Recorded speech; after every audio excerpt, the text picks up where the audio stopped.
Right. And that's the only way you could want to marry Ronnie. Exactly. First of all, I love her to death. Let's get that straight. She's great, and we're having a great time. So if you love her, give her what she wants. And we're traveling, and we're having fun, and it's awesome. So she caught the bouquet at the wedding. Right. When Rachel threw the bouquet. Right. So, of course, Lieberman goes over to interview her after she catches the bouquet, but he's so drunk. He can't even. That's when JD had to take over the interview. Yeah. Okay. So she said she was planning this big party in May this coming May. Right. And that's for her birthday. Right. So I'm helping her do it, but it's not a wedding; it's her birthday party. Yeah. Well, dude, look at it this way. But what she wanted as a gift. No, she's never. Listen, we've talked about this numerous times. But she wants to get married. No, she doesn't. Dude. She said it. Even if she was drunk, she said she wants to. All right. What is it, Jason? But we talked about it, and it's not happening. She knows that. Why not, though? Because I'm not ready for anything like that. I don't know. Maybe. When are you going to be ready? Never. Oh Dude, you don't have that many years left. Listen, I know. Whatever. That's what I keep trying to tell her. Yeah, but why not marry her just to protect her? I keep trying to tell her that. But what about to protect her financially? In other words, so that she feels like she's your wife and she can, Well, I could do that anyway without getting married. Yeah? How do you do that? With a will. Yeah, but you know that shit's up. Well, no, who's going to contest your will? Yeah. You got to write it in crayon. My millions of dollars. Not millions, but also like if there's any sort of benefit or any kind of like your home or something, then it would be guaranteed to her. But even in the case that, God forbid, Ronnie gets sick. Right.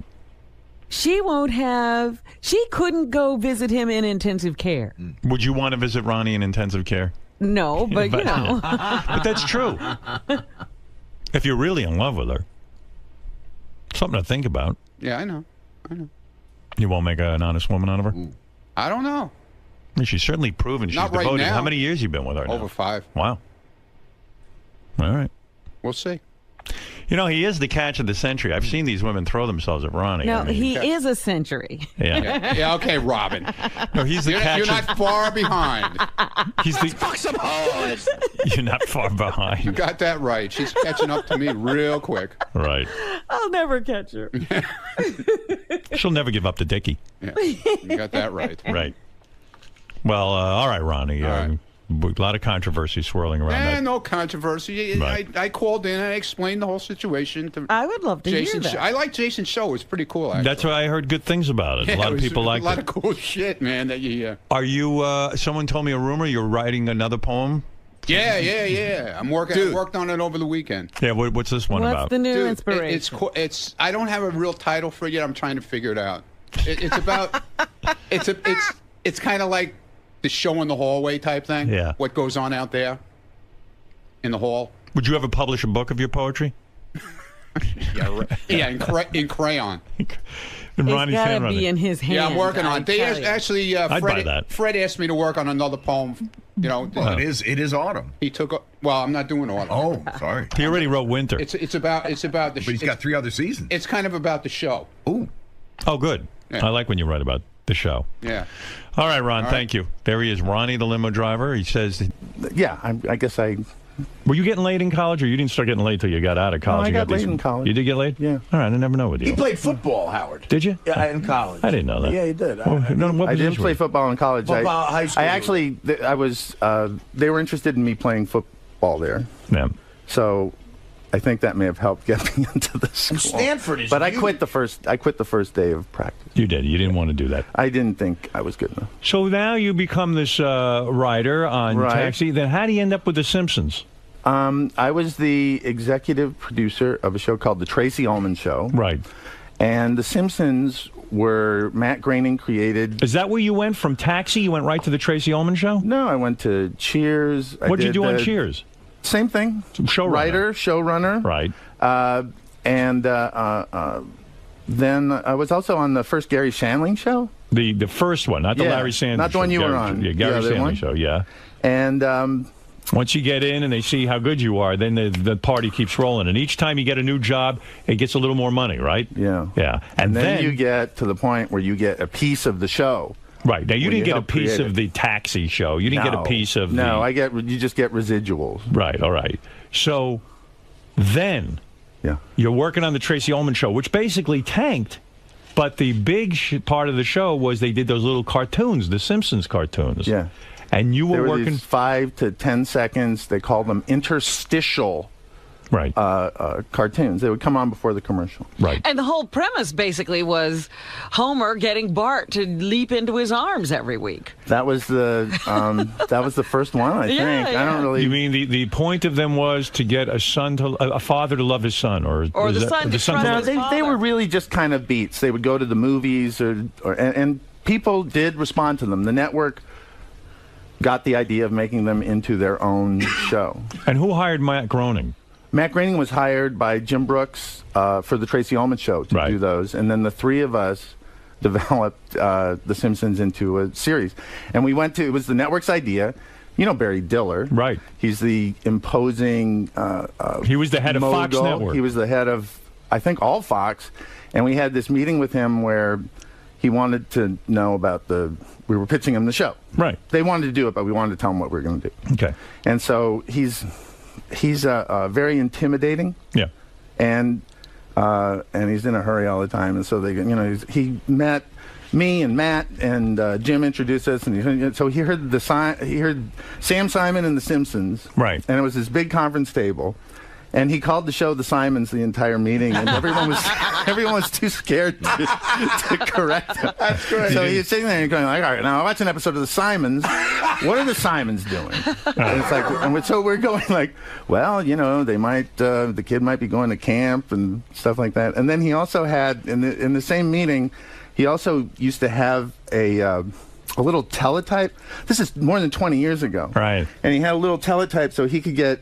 And he and only he could get news headlines while he was sitting there in the meeting. I mean, this was he was a real mogul for the day. Yeah, right. And then suddenly in the meeting, he goes like the air comes out of him, and he just he's kind of blank and quiet for a minute. And they go, Barry, what's wrong? And he goes, ladies and gentlemen, Halston is dead. Oh my God!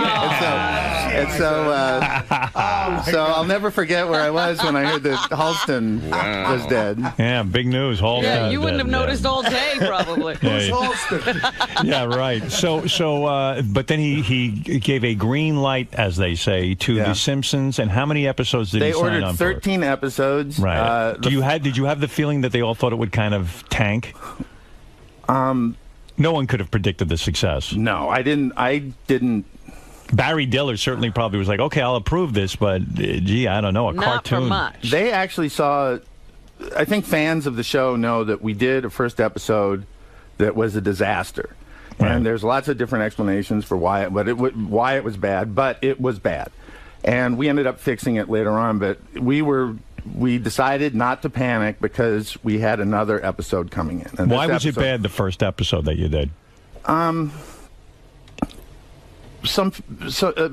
The director was from Saturday Morning Animation, and he took a lot of liberties with the script. I'm not sure the script was as good as some of the other ones. There were a lot of reasons. It was the first one, but because it was an animation production line, another one was going to be coming in a couple weeks. What you're describing is that also with animation, once you write the script and you record the voices, it's all locked in. You can't go back and edit because it's all drawn in Korea. And no, we could edit a lot. The mouth movements are very imprecise. We could redub lines. We could take footage from other episodes. We actually did, and we made them long so we could edit them. I see. So we could take a minute out. But anyway, we got this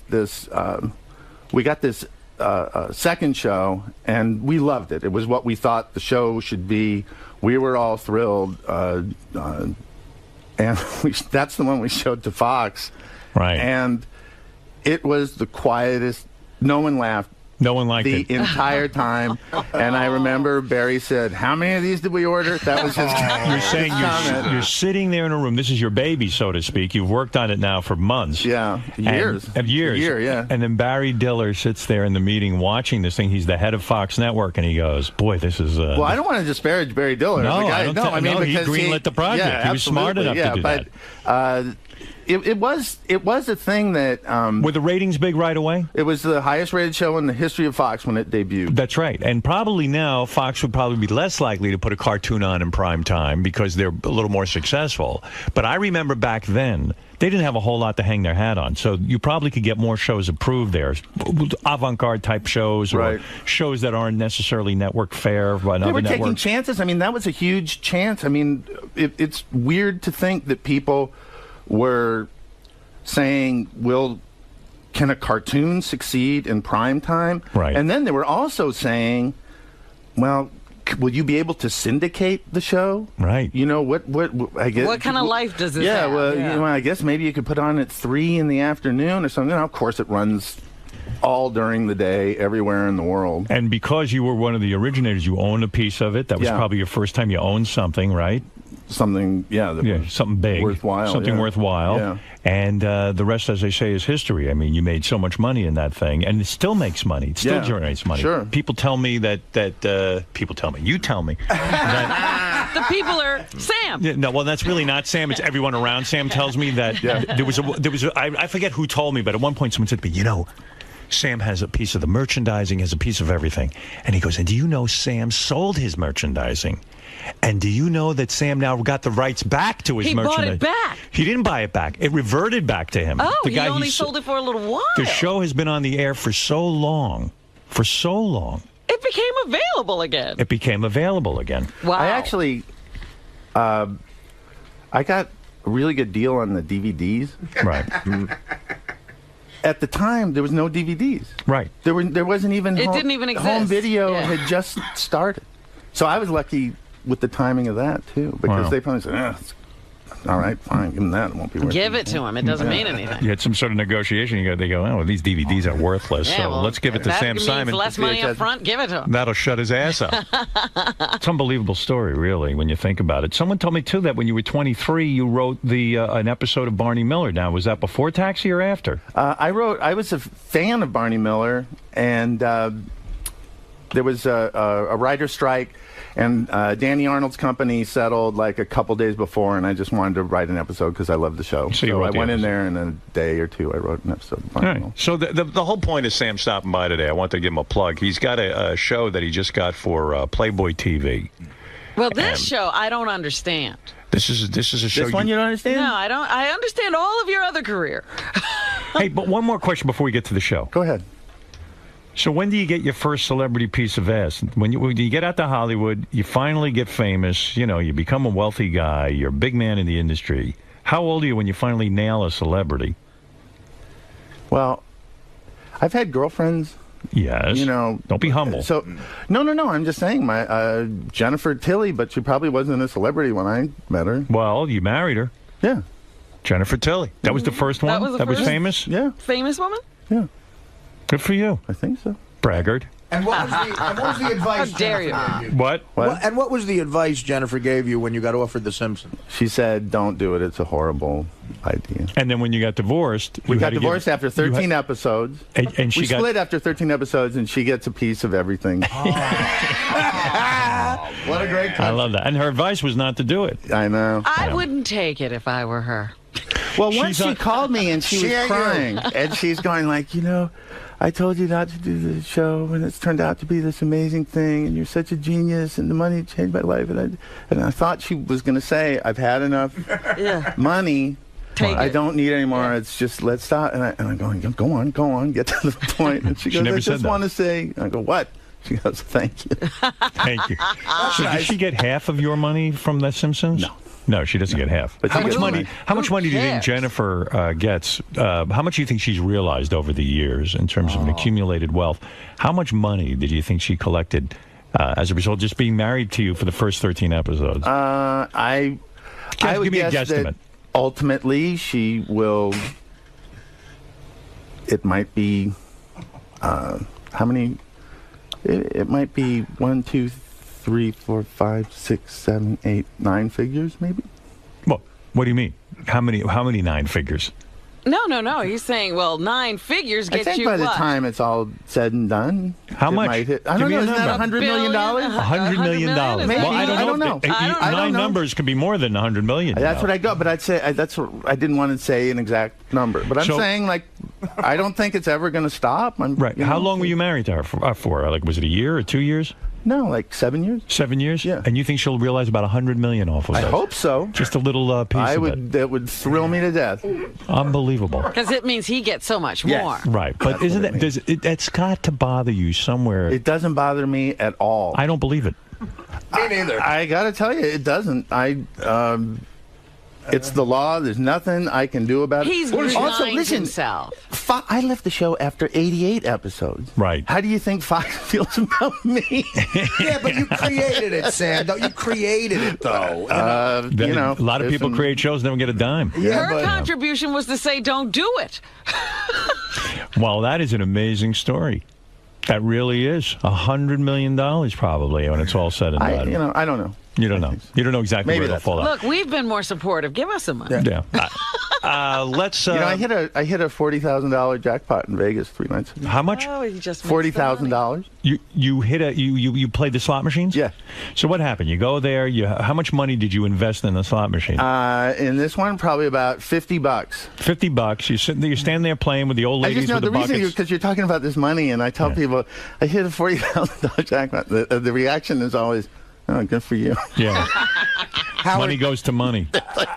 They do Is the smartest? say that. Is the smartest how person? nice. I was worried. Is the smartest person in show business Jennifer Tilly? Yes. Oh, man. She is, right? Wouldn't she say? Because she has done the best out of any actress that I know of. I always thought it was Stuttering John, but now it's Jennifer Tilly. Right. Hey, by the way, I understand, too, Sam took his money and actually devoted a lot of his money to helping animals. Yeah, it's and has amazing. this wonderful operation in Malibu where they bring these dogs and then they retrain them to become hearing dogs for people who are deaf, people who are blind, this kind of thing. We also started a new program where we're training dogs to be certified assistance dogs for vets with post-traumatic stress disorder. So it helps people, too. Right. Yeah, it helps everything. By the way, I understand because you wrote me a note. You were very upset when you heard that Scott DePace hit his dog, right? Our director, our TV director. You were unbelievably upset with him, weren't you? But it's just, listen, this guy has so many crazy beliefs. Right. You mean his dog? How did you feel when you learned that Scott was beating his dog? There's the guy. There's There's the Scott. dog beater. Beating is not what I was doing. Describe to Sam what you did so Sam can correct you. If that's a dog's ass right there, Go ahead. Sorry His for ass? the people on radio. Yeah, Right. her ass. I would go. No. Oh, my God. That's horrible. You don't have to it's do that. not. The microphones get that. And why did you do that? I did it because that's how I've Did that trained work? all of my dogs, and it's always worked. Well, see, the dogs are amazing because they're the ones that figure it out. You don't need to do. You go, no. You go like this. Bark at them. You go, no. Yeah. As a matter of fact, I've even learned that saying no isn't even necessary. You just give them a lot of praise. You don't even have to go no. Yeah, positive reinforcement. Works incredibly well with animals. What's the downside to smacking them on the ass? I think I've done it maybe 20 times. 20 times? Yeah. Wow. To this particular dog. Yeah, to this dog. But And you've been do doing twice. it for years. I know you were very angry with him, Sam. I said, even Hitler, they said, was nice to his dogs. His dog Another wasn't fascist, but I guess. Listen, man, you I can't say love the my same for dogs. Scott. You know what? I didn't hear exactly what you said. I heard it was pretty bad, and I can raise my dog however I want. Sure, no one's I'm not stopping doing anything bad to her as far as I'm concerned. You don't need to hit your dog. Because First of all, that's because not you true have that you money. can do whatever Hold you on. want. No, you cannot do whatever you want to your dog.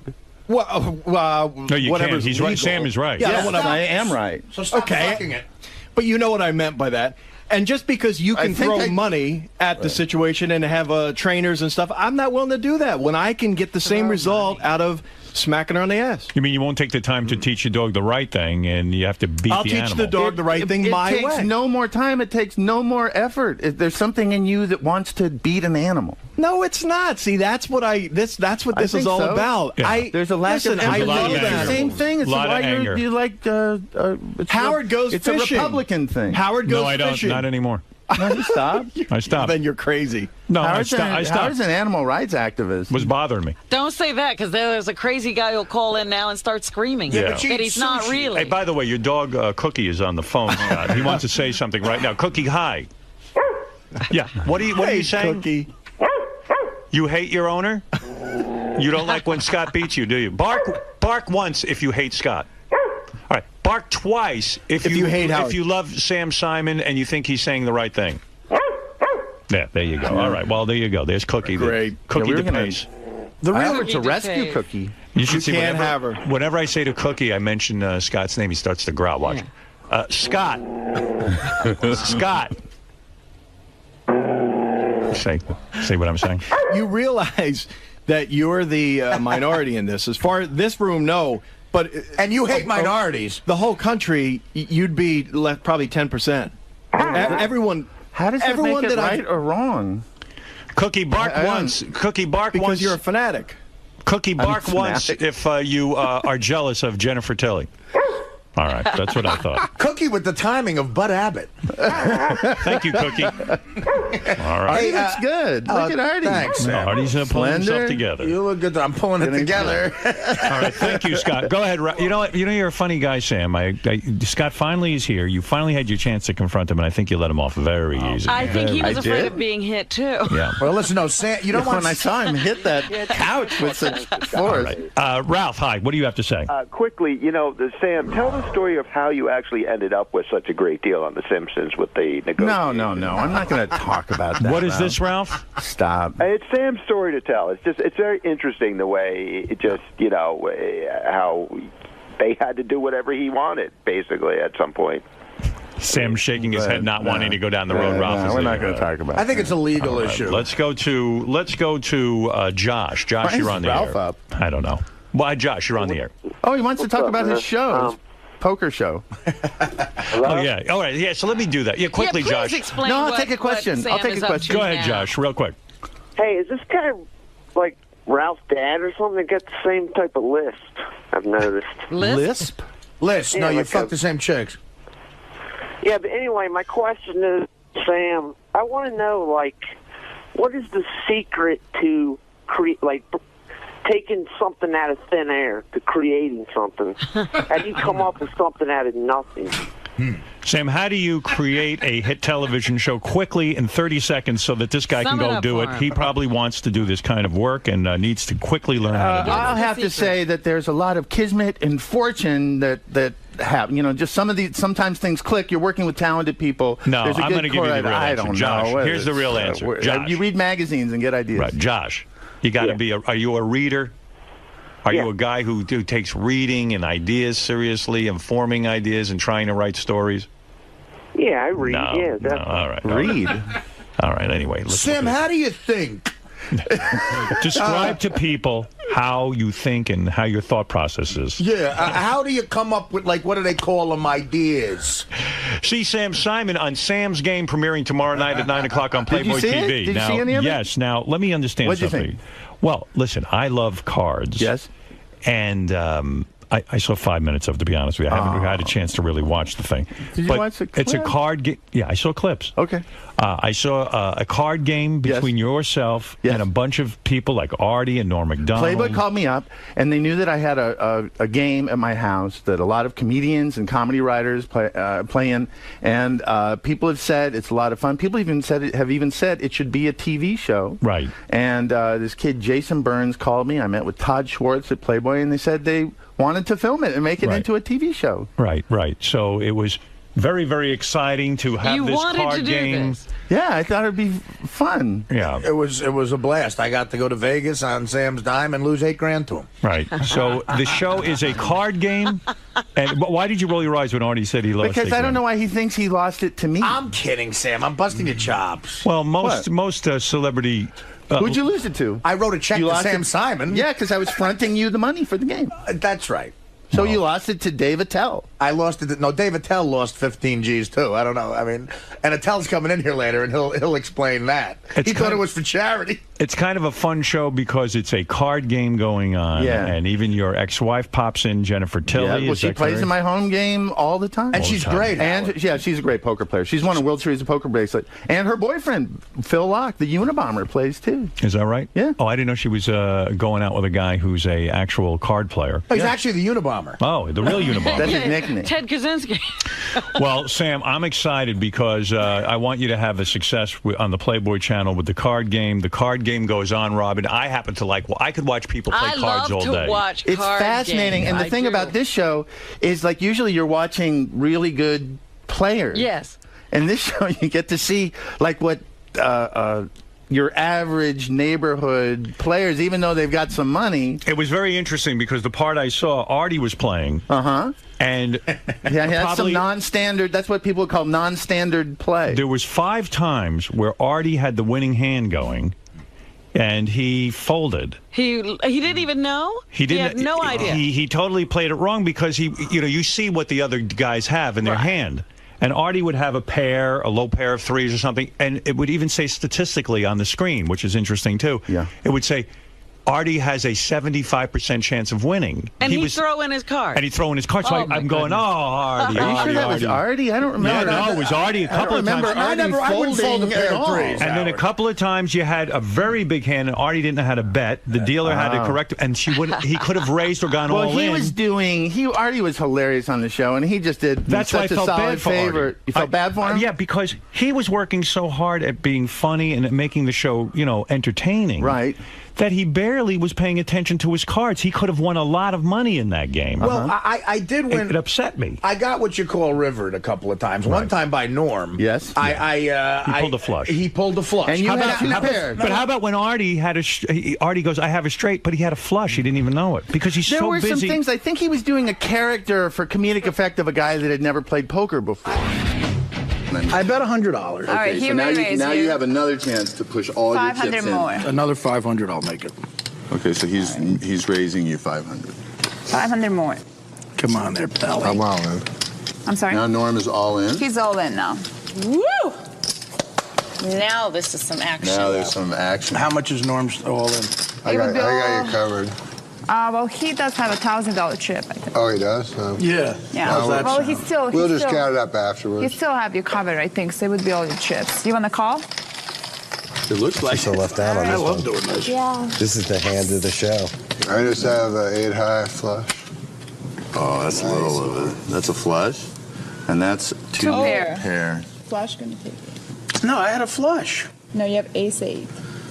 Oh, fuck. That's not even near a flush. I kept saying, look, I hate Texas Hold'em. Yeah. I don't like. It's called a meta game. He wants people to watch this, and then he's going to get all their money next time. At one point, he had a high flush, and he didn't know it. That was unusual. Look, I play in a real game. I know. So you do know. What is this game, though? I play in a game with a couple of guys I used to work. And what do you play in that game? We play 7-card stud. We play 5-card draw. 5-card draw? I don't like Hold'em. Why don't you like 5-card draw? Well, why did you laugh really at Artie play for it anymore. Yeah, why not? You see, Sam isn't the hipness. Is this game in black and white? Is 5-card Maverick in the game? Is 5-card draw a problem because, in other words, there's not that much skill to it? It's like from the Old West. No, I think there's a lot of skill to it. I just don't. It's not really what. If you say poker nowadays, people think mostly Texas Hold'em. Because Ben Affleck played it on Bravo. I'm very rebellious, and that's my problem. I don't like that it's popular. I'm actually with Artie. I like the regular games. You like the draw game. Well, the stud is fine. I love 7-card stud. I love 5-card stud. That's what we play in this game. Hold'em to me is like 5-card stud. Yeah, well, you could play 5-card stud. 5-card stud, you practically see the guy's hand. Yeah, but on the other hand, the 5-card draw, the beauty of the game is figuring out this incomplete information, and when you're just somebody has 5 cards and they draw a couple. And we also play a game called No Peek, which is a lot like No Peek. We play a game called No Peek, which is a lot like Hold'em. That doesn't help your argument about this being a real. I'm not going to win a verbal argument with you, Sam. You created the Norm Show. But Let's play some no peek. Here's what no peek is. Everybody gets everything. I know, but let me explain to the audience. Like everyone knew. Yeah, you and John Elway went to Stanford. Everyone knows that. So listen. I'll explain no peek for the people who don't know what it is, and I'll show you how it's like hold'em. You lick the card and you put it on your forehead facing out. No, that's Injun. Oh, okay. Okay, that's Injun. That's a good game too, but that's silly. All right. What no peek is, everybody gets 7 cards dealt to them. Face down? Face down. All right? First guy, you ante up, whatever the ante is. First guy turns over a card. He's got a king. He bets based on the king. Right. Next guy turns over all his cards till he beats a king. So if he has a 10, a 2, then he gets another 10. Now he's got a pair of 10s. All right? Yeah. The pot gets enormous. And the juice you get as a degenerate is unbelievable. So now that guy's got 2 10s. Yeah, but there's not a lot of skill. You don't have to. Fuck skill. It's gambling, man. Yeah, no, Artie, but that's not an art. I don't give a fuck about an art. But you can't. What's the biggest pot you've ever lost in no peeky? No peeky. $42,000. But you can't bluff a guy out with no peek. I don't, but I understand bluffing out. Listen, yeah, that's the fun on of poker. Sam's show, and Sam's wrong. I wasn't trying to pretend like I always forget how to play because I don't like it. And I'll tell you what, you were really funny, and thank you for doing it. Listen, and why don't you deal just one card to everybody? I was being it's the same thing. No, it's not because the pot won't get as big. Why don't you just? Well, guys, you're not getting me. The pot won't get as big. You keep betting on every fucking card. A lot of money in at the beginning and just steal one card. Why not bet on when that light bulb will blow I'll do that with you right now for 50 grand. Listen. Here's the key to poker, right?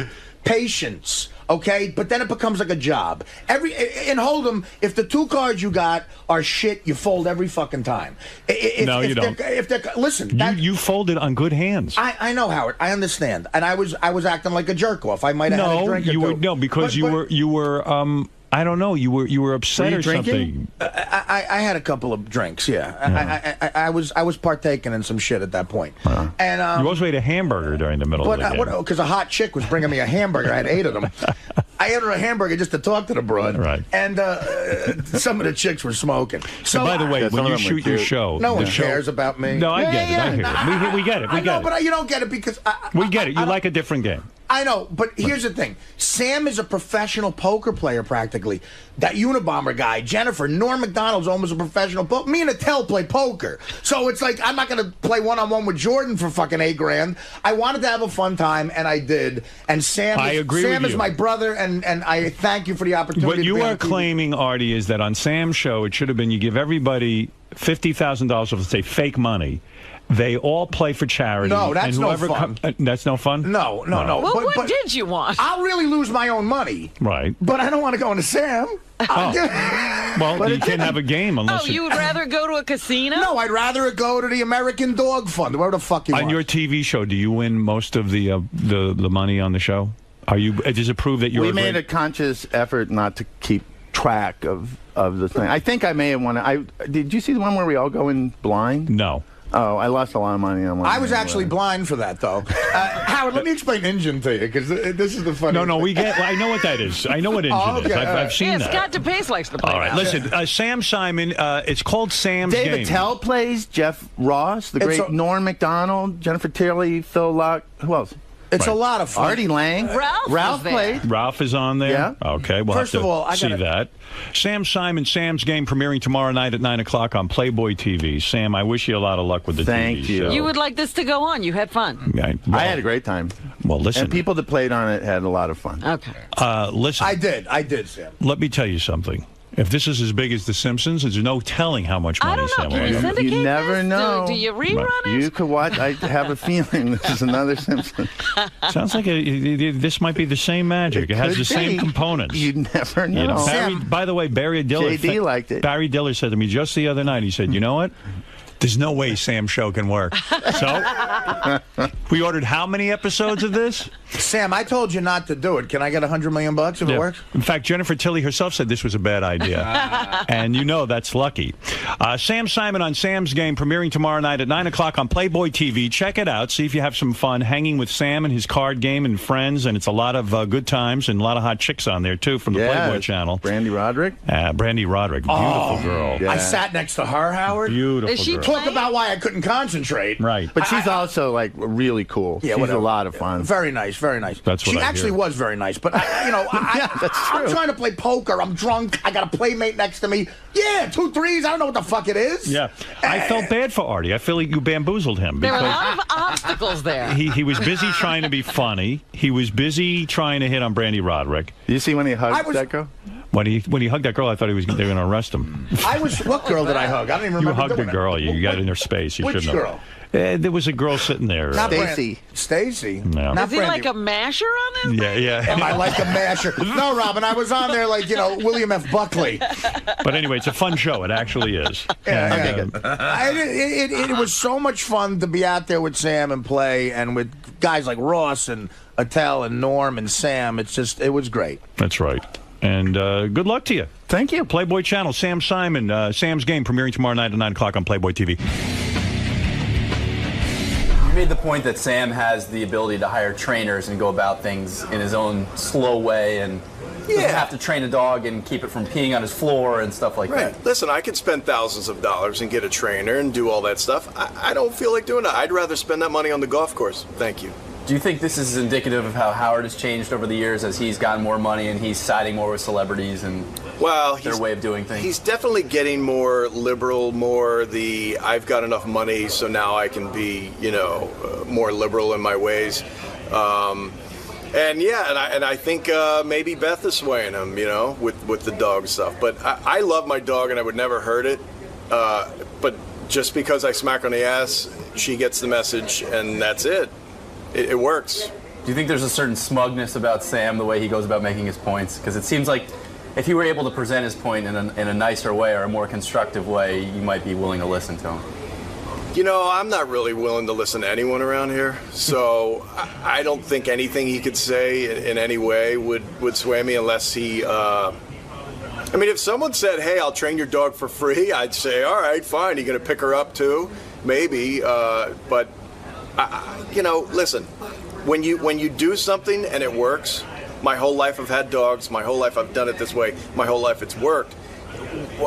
Suddenly there's a bunch of idiots in there going to tell me a new way and that's the only way. It's not true. And they're also trying to paint Cookie as like an abused dog when in fact she's probably a very happy and well-adjusted dog. You know what she did this morning? I sat on the couch as I was making my coffee to get ready for work, and she comes up on my lap and just starts rolling all around and cuddling, and she's a great dog. So she loves me. This is just a bunch of liberal spin on how to raise your animal, and it's just horrible. Sam, was it good did you enjoy confronting Scott today about the animal rights issues and stuff like that? This is, we were having fun in there, but people shouldn't hit their dogs. Do you think your comparison to Hitler was a little harsh? No, I think it's completely appropriate. I think his politics are driven by the same lack of empathy and selfishness that Adolf Hitler had. No, I don't think obviously he's not Hitler, but I think it's apropos. Do you see any bit of his point that maybe tapping a dog on the butt is a little different than abuse or than really making your dog fearful of you, and it's more so a quick disciplinary act rather than trying to instill fear in the dog? There's all sorts of theories about dog training. It seems to be that positive reinforcement works the best. Right. So, dogs figure it out. They train themselves. Most of the time. Hitler, I apologize for the Hitler. I'll say it. Scott's an animal. Scott's Hitler. I think Sam should hit Scott like Scott hits his dog. See if he could train him. See if he could get him in line. If you were my dog, I'd use a... Guys, can we not block up the hall? Shut up. Could you move out of there, please? Scott, discipline Ronnie. Discipline Ronnie. Could you not block up the hall? No. Why do you always have to do interviews right in the middle of the floor? Ben Ronnie. I don't get it. This is a show. This is work right here. But you're blocking 2 entrances here. You can't fucking move over there. Scott's standing right here. Yeah. Hit him on the ass. Come on, hit him on the ass. Fuck yeah.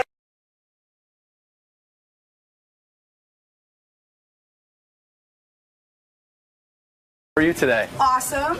Welcome. Oh, are you kidding? I'm so happy to be here. I know you're like the super fan of all super fans. I would have beaten Jerry O'Connell and probably Jeff Probst. No way on Jimmy Kimmel. You can't touch Jimmy on that one? No, right Jimmy's the man, so, you know. Jimmy's also friends with Howard. Right. He's got that inside edge, sort total of. advantage. I have to pee.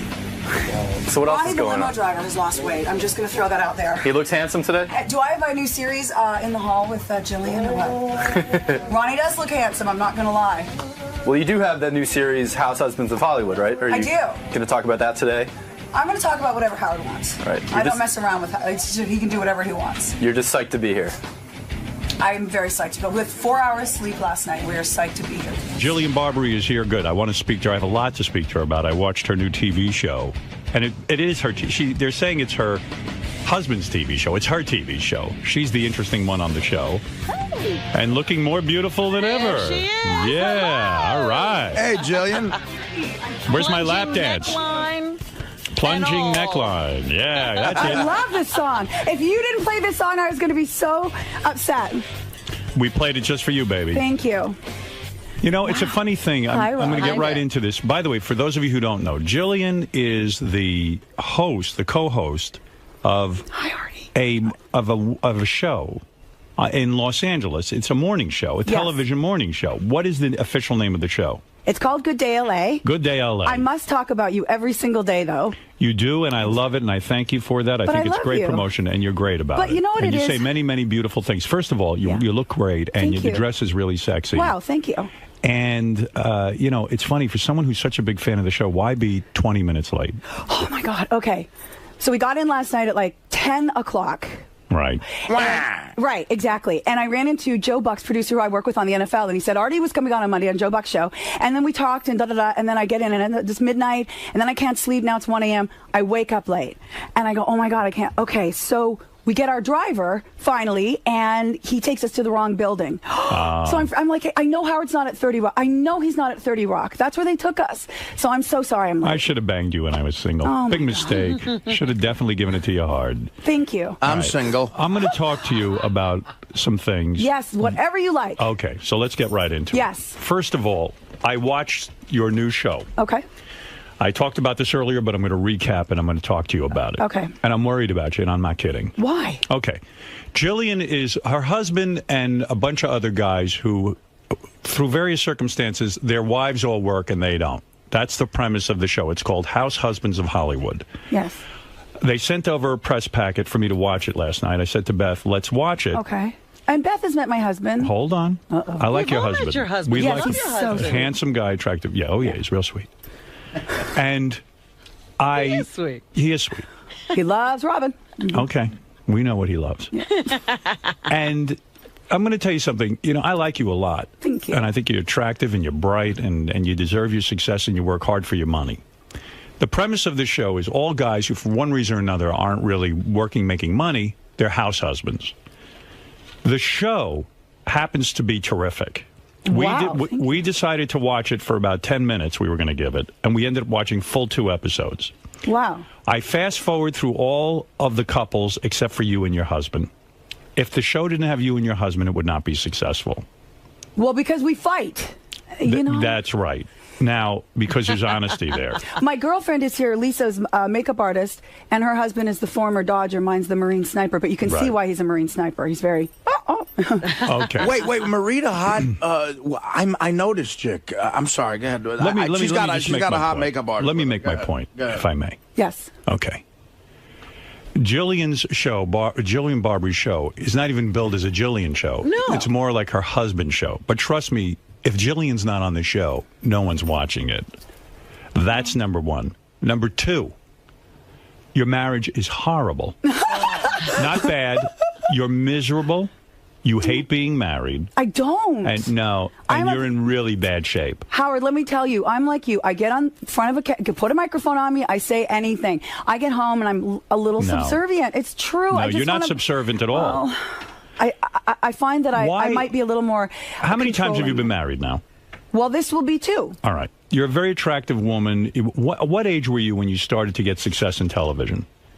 Well, I started at 22 in Canada, and I didn't really have success. But at 24, I moved to Miami. You moved to Miami, and you became a weather girl. Correct. Obviously, because of your beauty and your personality, you become successful, and they move you to L.A. Yes, I moved to L.A. when I was 26, and I've been on that morning show since I was 26. Right. Yes. And you are the reason people watch the morning show. Well, that's very nice of you to say. Well, it's not because of Steve, and it's not because of the Lucy, whatever her name is. Mm-hmm. I don't even know her name. Right. It's because of you. You're fun to watch. Thank you. All right. And you say what's on your mind, and you're interesting. Thank you. So you had at what point do you get married the first time? First time I got married, I was 28. And It was a guy named Barbary, right? Correct. Okay, you took his name. I did. How long did that marriage last? Well, let me see. I go by how long I paid alimony for it. I paid him alimony for half the time. You paid alimony. Correct. How much money did you pay this guy? Well, it's like an equation. They put the figures in a computer, essentially. Right. We were together 7 years, so I paid him alimony for 3.5. You pay half the time you're married. And why do you end up paying these guys alimony? Do you always marry guys who don't earn a living? He was a Major League Baseball player. Why did you have to pay him? Because in California law says whoever supports the marriage supports the divorce. So everything that he earned, he said would be for our future. We didn't have a future. And so because I paid the day-to-day bills, our mortgage. But he had plenty of money. In other words, he had saved money. But I didn't take, you know what? My attitude was this. We divorced. We had no children. He was 30. I was, 32. Right. And I said, I just want out. And this is the equation. My lawyer said, look, he's going to take, it was like $5,500 a month. He could have taken $14,000 a month. He took $5,500. And so he said, let's call it a day. And so I did. And I paid that for 3.5 years. But I didn't care. I just wanted out of the marriage. Do you have a prenup with your current husband? No, I do not. You do not? No. You didn't sign a prenup? No, I did not. Wow. Wow. I'm a sucker for love. I don't know what money you make in L.A. How did he get you to do that? He didn't get me to do anything. But chloroform. Yeah, exactly. I don't know. Subutex. I don't know what I do not know what you earn. I do really well. Are you a millionaire? Yeah, well, you know, I make that a year. You make $1 million a year. Around the $1 million a year. Exactly. But Jillian, you listen to this show every day. I know, but what does that mean? Okay, I'm Did you going to make tell Beth get a prenup? Yes. Of course. Now, let me tell you something. Robin, I don't listen to myself. I bullshit on air every day. I tell girls I'm like, girls, you better get a prenup. I say it on TV all the time. Get a prenup. Don't be silly. I want you to calm down and listen to me carefully. Yes. I watched the show. Okay. You're very interesting to watch on TV. I like it. Thank you. And I think my audience will like this show, House Husbands of Hollywood, because of you. Well, thank you. And the other couples are bores. You guys are interesting. Well, and Grant, I like. It's not that I dislike the guy. He's a handsome guy. He's a nice guy. Right. But whatever chemistry the two of you have, it's horrible. Now, let me describe. We're definitely. Listen, we're going through. I'm not going to lie. In the first episode, we're going through a hard fucking time. You goddamn right you are, because the first time it ain't easy. The first time I'm watching this, and it was very honest.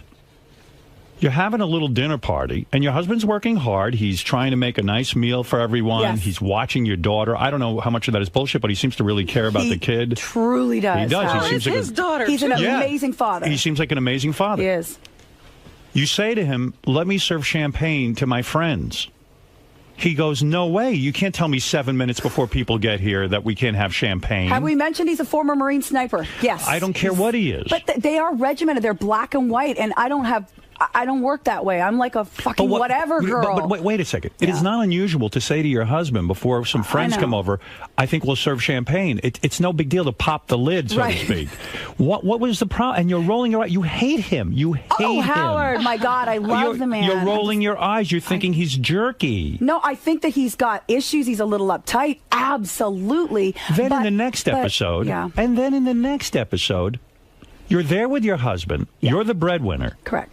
You were living on your own. You were doing just fine. You went shopping. You're a hot chick. You got to look hot for that. The reason people watch you on TV is you dress great. Well, thank you. But people assume that I'm like Kelly Ripa where they give me clothes. They don't. I've bought my own clothes for 20 years on TV. So you say to your husband starts complaining about what you spend on clothes? Right. And to your credit, you don't even say to him, hey, listen, Jack, I'm earning the money here. How dare you sit and tell me? Why don't you go get a job and then we'll worry about it? Well, I did say, some women, I'm friends with a girl who's married to one of the most successful agents in Hollywood, and he's just like Uber agent, and he owns and they're really rich, and she puts money on his credit card, and he could give a shit, Right. So I did say that. I said my friends spend their husband's money, and nobody cares. There is a huge issue between you and your husband that you're earning the money and he isn't. Well, especially since he's a Marine. You mean for him there's an issue? Yes, there is. There's a resentment. Howard, I'm a big fan of therapy, and we're working through some stuff right now because I do love him. I want this. Your marriage is going to end in a divorce. There is no question. I really watched the show. Listen, you're putting it out there for people to watch. Correct. Here's the thing. When you watch it, ladies and gentlemen, and I don't say this against Grant. I like Grant. I met him at my wedding. We had a great time together. He's a sweetheart and a handsome man. Really handsome. But you're not in love anymore. Oh, no, I am. No, you're not. Absolutely. And here's the thing. Why don't you be honest? He and I would never be anything but with you. What did you tell Robin when you went out to dinner? What did I tell Robin? Well, now, I never said she didn't say she was in love with Grant. She said that throughout the dinner. That's right. I love the man. But the thing she said about marriage, I was so depressed after that night. Oh, Robin, you don't hate turn on your me marriage. now. No. I said, well, what did I say? You said, don't get married to me. You said, don't get married to me. I said, Robin, you don't marry me. Oh, if I was married to you, if I was married to you, things would be just fine. Don't worry about it. She First kept of all, saying, Robin, you don't want to do this to your life. All That's right. what you said. What is bad because about you marriage? don't want to get married. What is bad about marriage? Well, I think marriage is a compromise, obviously. Right. And I think that I looked at those episodes. It's funny, Howard. This will be like a shrink session. I did the show thinking, I pushed him into it. He said, I don't want to be a fucking reality. This is stupid. And I said, but it'll be fun. You'll be working. And I thought I'd come in a couple episodes and be like, hey, in the background, I'm home from work. What's up? They would strap mics on me. Of course, you're the interesting one. It was silly in the sense that, there's a guy, Charlie, that's in it, the former bank robber. His wife, you never see her. We all got paid the same amount. I don't even know that he's a former bank manager, bank robber, because I fast forward through him. Oh, it's about you. He was called the gentleman bank robber. He actually robbed banks and spent time and everything. You and your husband are the interesting ones on the show. Well, you know what that said to me? I could watch Jillian and her husband 24 hours a day. They should never take the cameras off Don't take the cameras off these two, because you're ready to explode. The marriage is about to end. But wait, you haven't seen all the episodes. There's some other very romantic episodes. I wonderful. doubt it.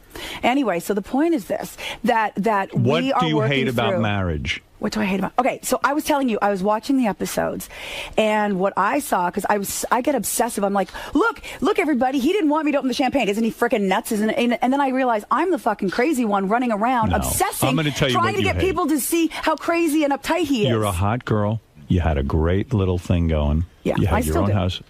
You resent having a child. Oh my God! No. You don't. Now you're insane. Those are fighting words. And by the way, you don't put your daughter on a countertop and let her run around on a countertop while your friends are Did you see eating. the size? It's bigger than this room. They're so rich, our friends. You don't do that. That's an accident waiting to happen. It's not. It was as if you wanted danger. Oh my God, That's Howard. right. I watched everything. We need Dr. Keith Abelow in here right now. That is You need not help the with case. that. No, we don't. No, we don't. Can I tell you something? Yes. Here's what the problem is. Okay. You fell in love with a very hot guy. Yes. Very handsome, a gentleman. Happens nice to all guy. of us. Yeah, that's right. Very, very sweet guy. You fell in love with Norm. You had a great time going. Mm-hmm. It was fun. Then the baby comes. Now you fight over free time. Do you know how excited this girl is to be in New York by herself? Oh my God, I love New York. Yes. And she's without her husband and without her daughter. You know how happy she is? If she was going to be honest and tell us, you were bursting with excitement on your TV show yesterday. The truth is that I tell my husband, he said, "Oh, a trip to New York," and I say, "Well, not for you," because I like to bring. I call them my pussy posse. They're my girls, and we hang. And we had dinner with Robin and Ralph, and we had such a great. All the girls. You say we had a great time. Yeah, all the girls. We had a great time, but you sat there and complained about your marriage the entire evening. Please Robin, tell me I did not. I just said. But you don't realize what you did. You know, like I came away and I was like, I was like, Jillian's miserable. I feel so bad for her. I am so not miserable. I said that we were going through a rough time and that it's work. And let what me you were tell saying, though, was, Robin, don't do this to yourself. Well, I love you. Why would you say to Robin not to do it to herself if you're so happy? Listen, I think that marriage, it's ebbs and flows, and it works sometimes, and sometimes you want to fucking kill the other person. Do you yearn to be with another man? No, that's the one thing I do not yearn for.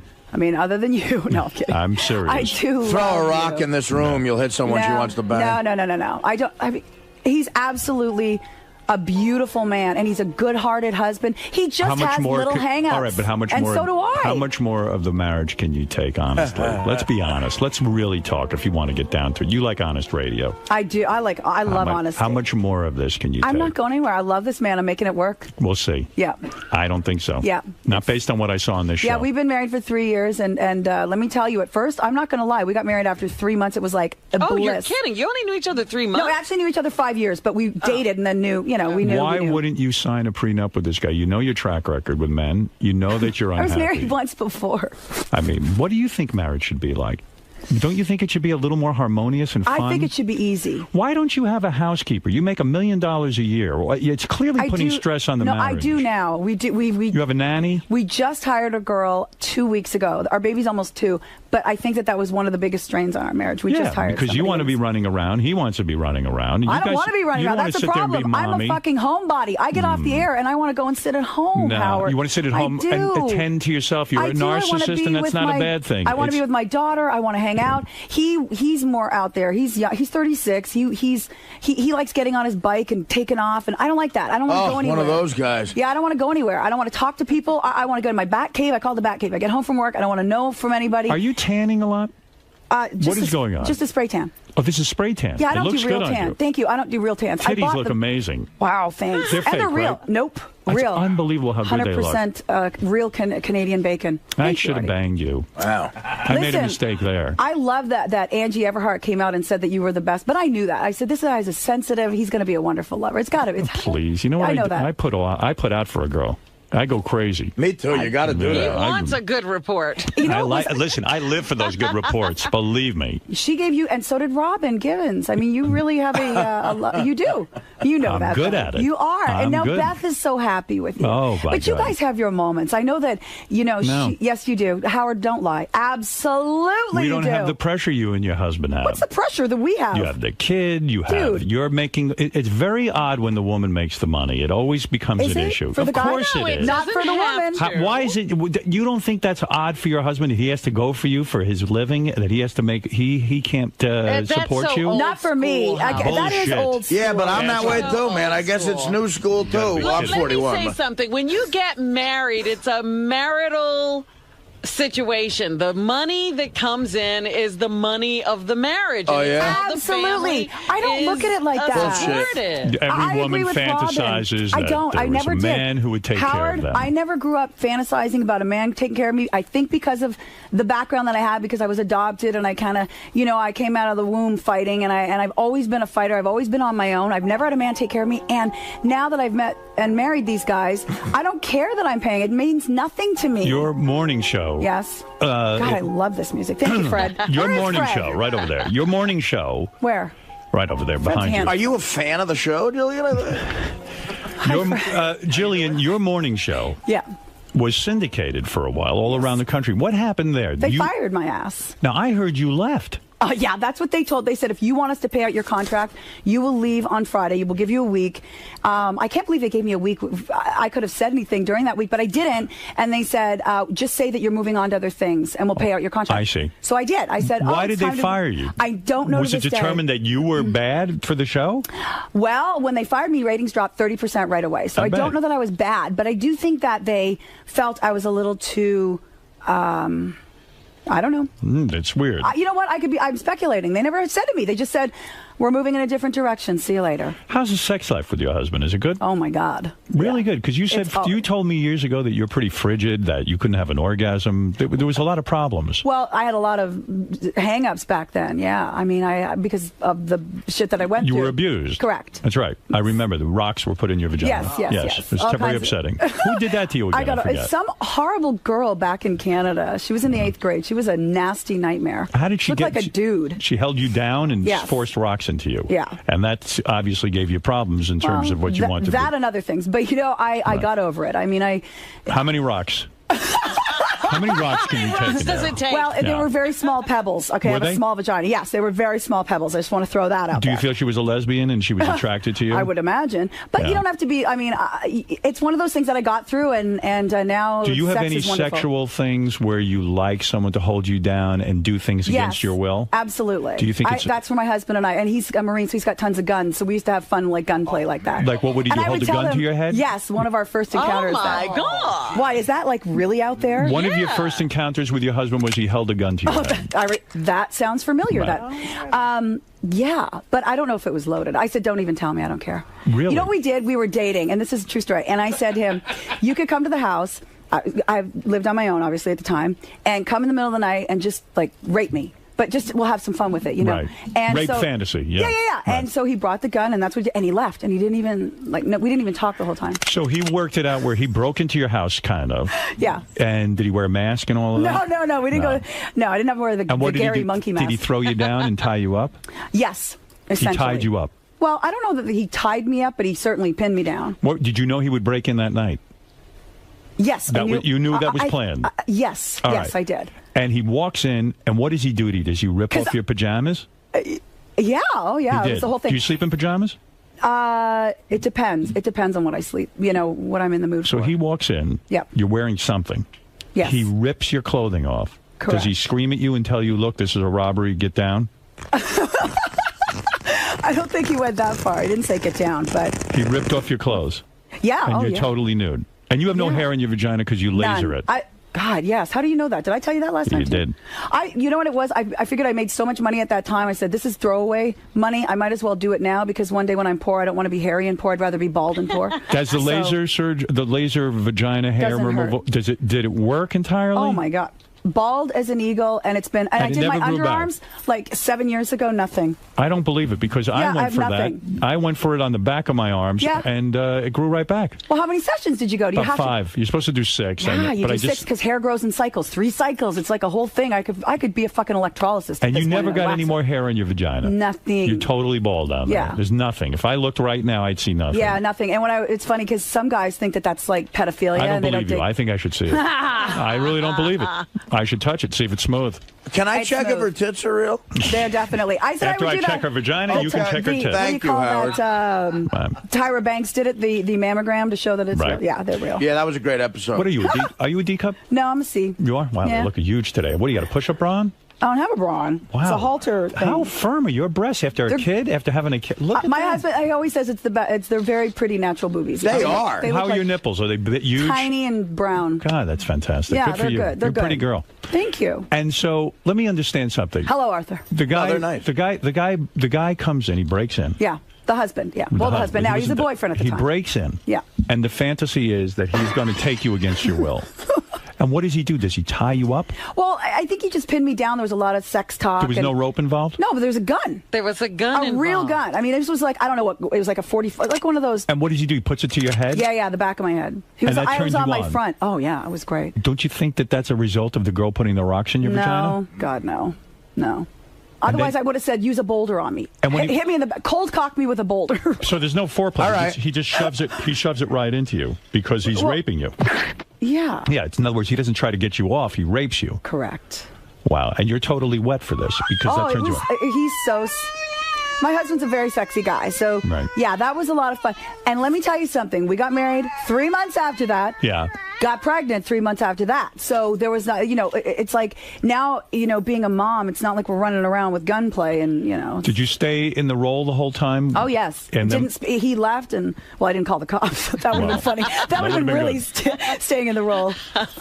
well, I hope your marriage does work out. Everything Howard. Robin told me and everything I saw on this show of yours. No, I We had a never good got time. the impression that she's bailing. That's No, one of the things she said, definitely- too, that she's going to make this work because, she love doesn't him. want to do this again. And this No, is I it. love him. I love What kind him. of shoes you wearing? Louboutins. Yeah, nice. Yeah, you know how to do I love that stripper shoes are now suddenly like high fashion. high It's fashion. fabulous. Because they're Really? Right? When you were single, oh, by the way, you're friends with that new judge on American Idol, Cara DeGuardia. I like her a lot, yeah. I didn't like her, but when she took off her clothes at the end of the season, she was very hot. Way to close it. People got on her case for that, but you liked it. Oh, I loved it. Come on. Why wouldn't you like it? Yeah, and no, anytime I'm a girl... just saying, I read a lot of bad things about it. Anytime a 38-year-old girl will go up against a 21-year-old idiot. And look, the girl, I'm not going to... She's got a smoking body, bikini girl. Right. But it's not a fucking bikini contest. It's a singing contest. And she was an asshole to Cara about it. She was just an asshole, even after the event. And Cara was out of line. She was mean to the girl. She was a young girl. Come on. She wasn't out of line. She was a young girl. You don't sit there and make fun of a girl. She's dumb. Showed her what? up. She said that's not how the song should be sung. And Cara sang it and knocked it out of the What's park. her story? And it pissed off that bikini She seen girl. any guys? She's engaged. Oh, she's engaged. And what's her deal? She's really just a cool lady. She's written. She's so prolific. Is she marrying a guy that she has to support? Well, look, I think her library in and of itself, I think she sold her, they call it catalog. Yes. It's not like Beatles or something, but she has so many hits. If you look down, you see Pink, Christina Aguilera, Kelly Clarkson. She's written hits for Enrique. Is she a multimillionaire? I would imagine she sold her catalog. So you're friends with a lot of these multimillionaires. No, I'm not. You have a lot of celebrity friends. I have friends. a lot of friends that are women that are strong, that make their own money and stuff. Are you friends with Stuttering John now? Is he your best friend? Someone said to me. Susanna Melendez. Oh, you're love friends her. with Susanna. Oh, yeah, I love Poor her. Poor girl, huh?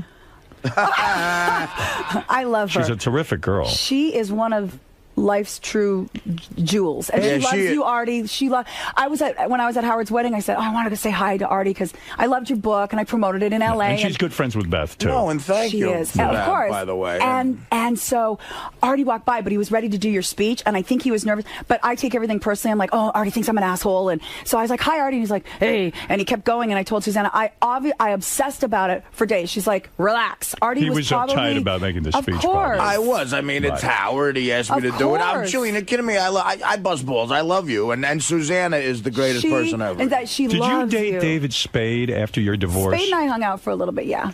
What David seems to get every hot chick on the planet. He's stealth, man. He goes underneath the radar. You know what it is is? it? It's his humor. It's the same. He's got something, right? Oh my God, He's got Howard. that certain something. Absolutely. And so he had intercourse with you? We did. You did. How was he as a lover? Is he good? He was great. So what happened? Absolutely great. He banged you? Yeah, but you know what?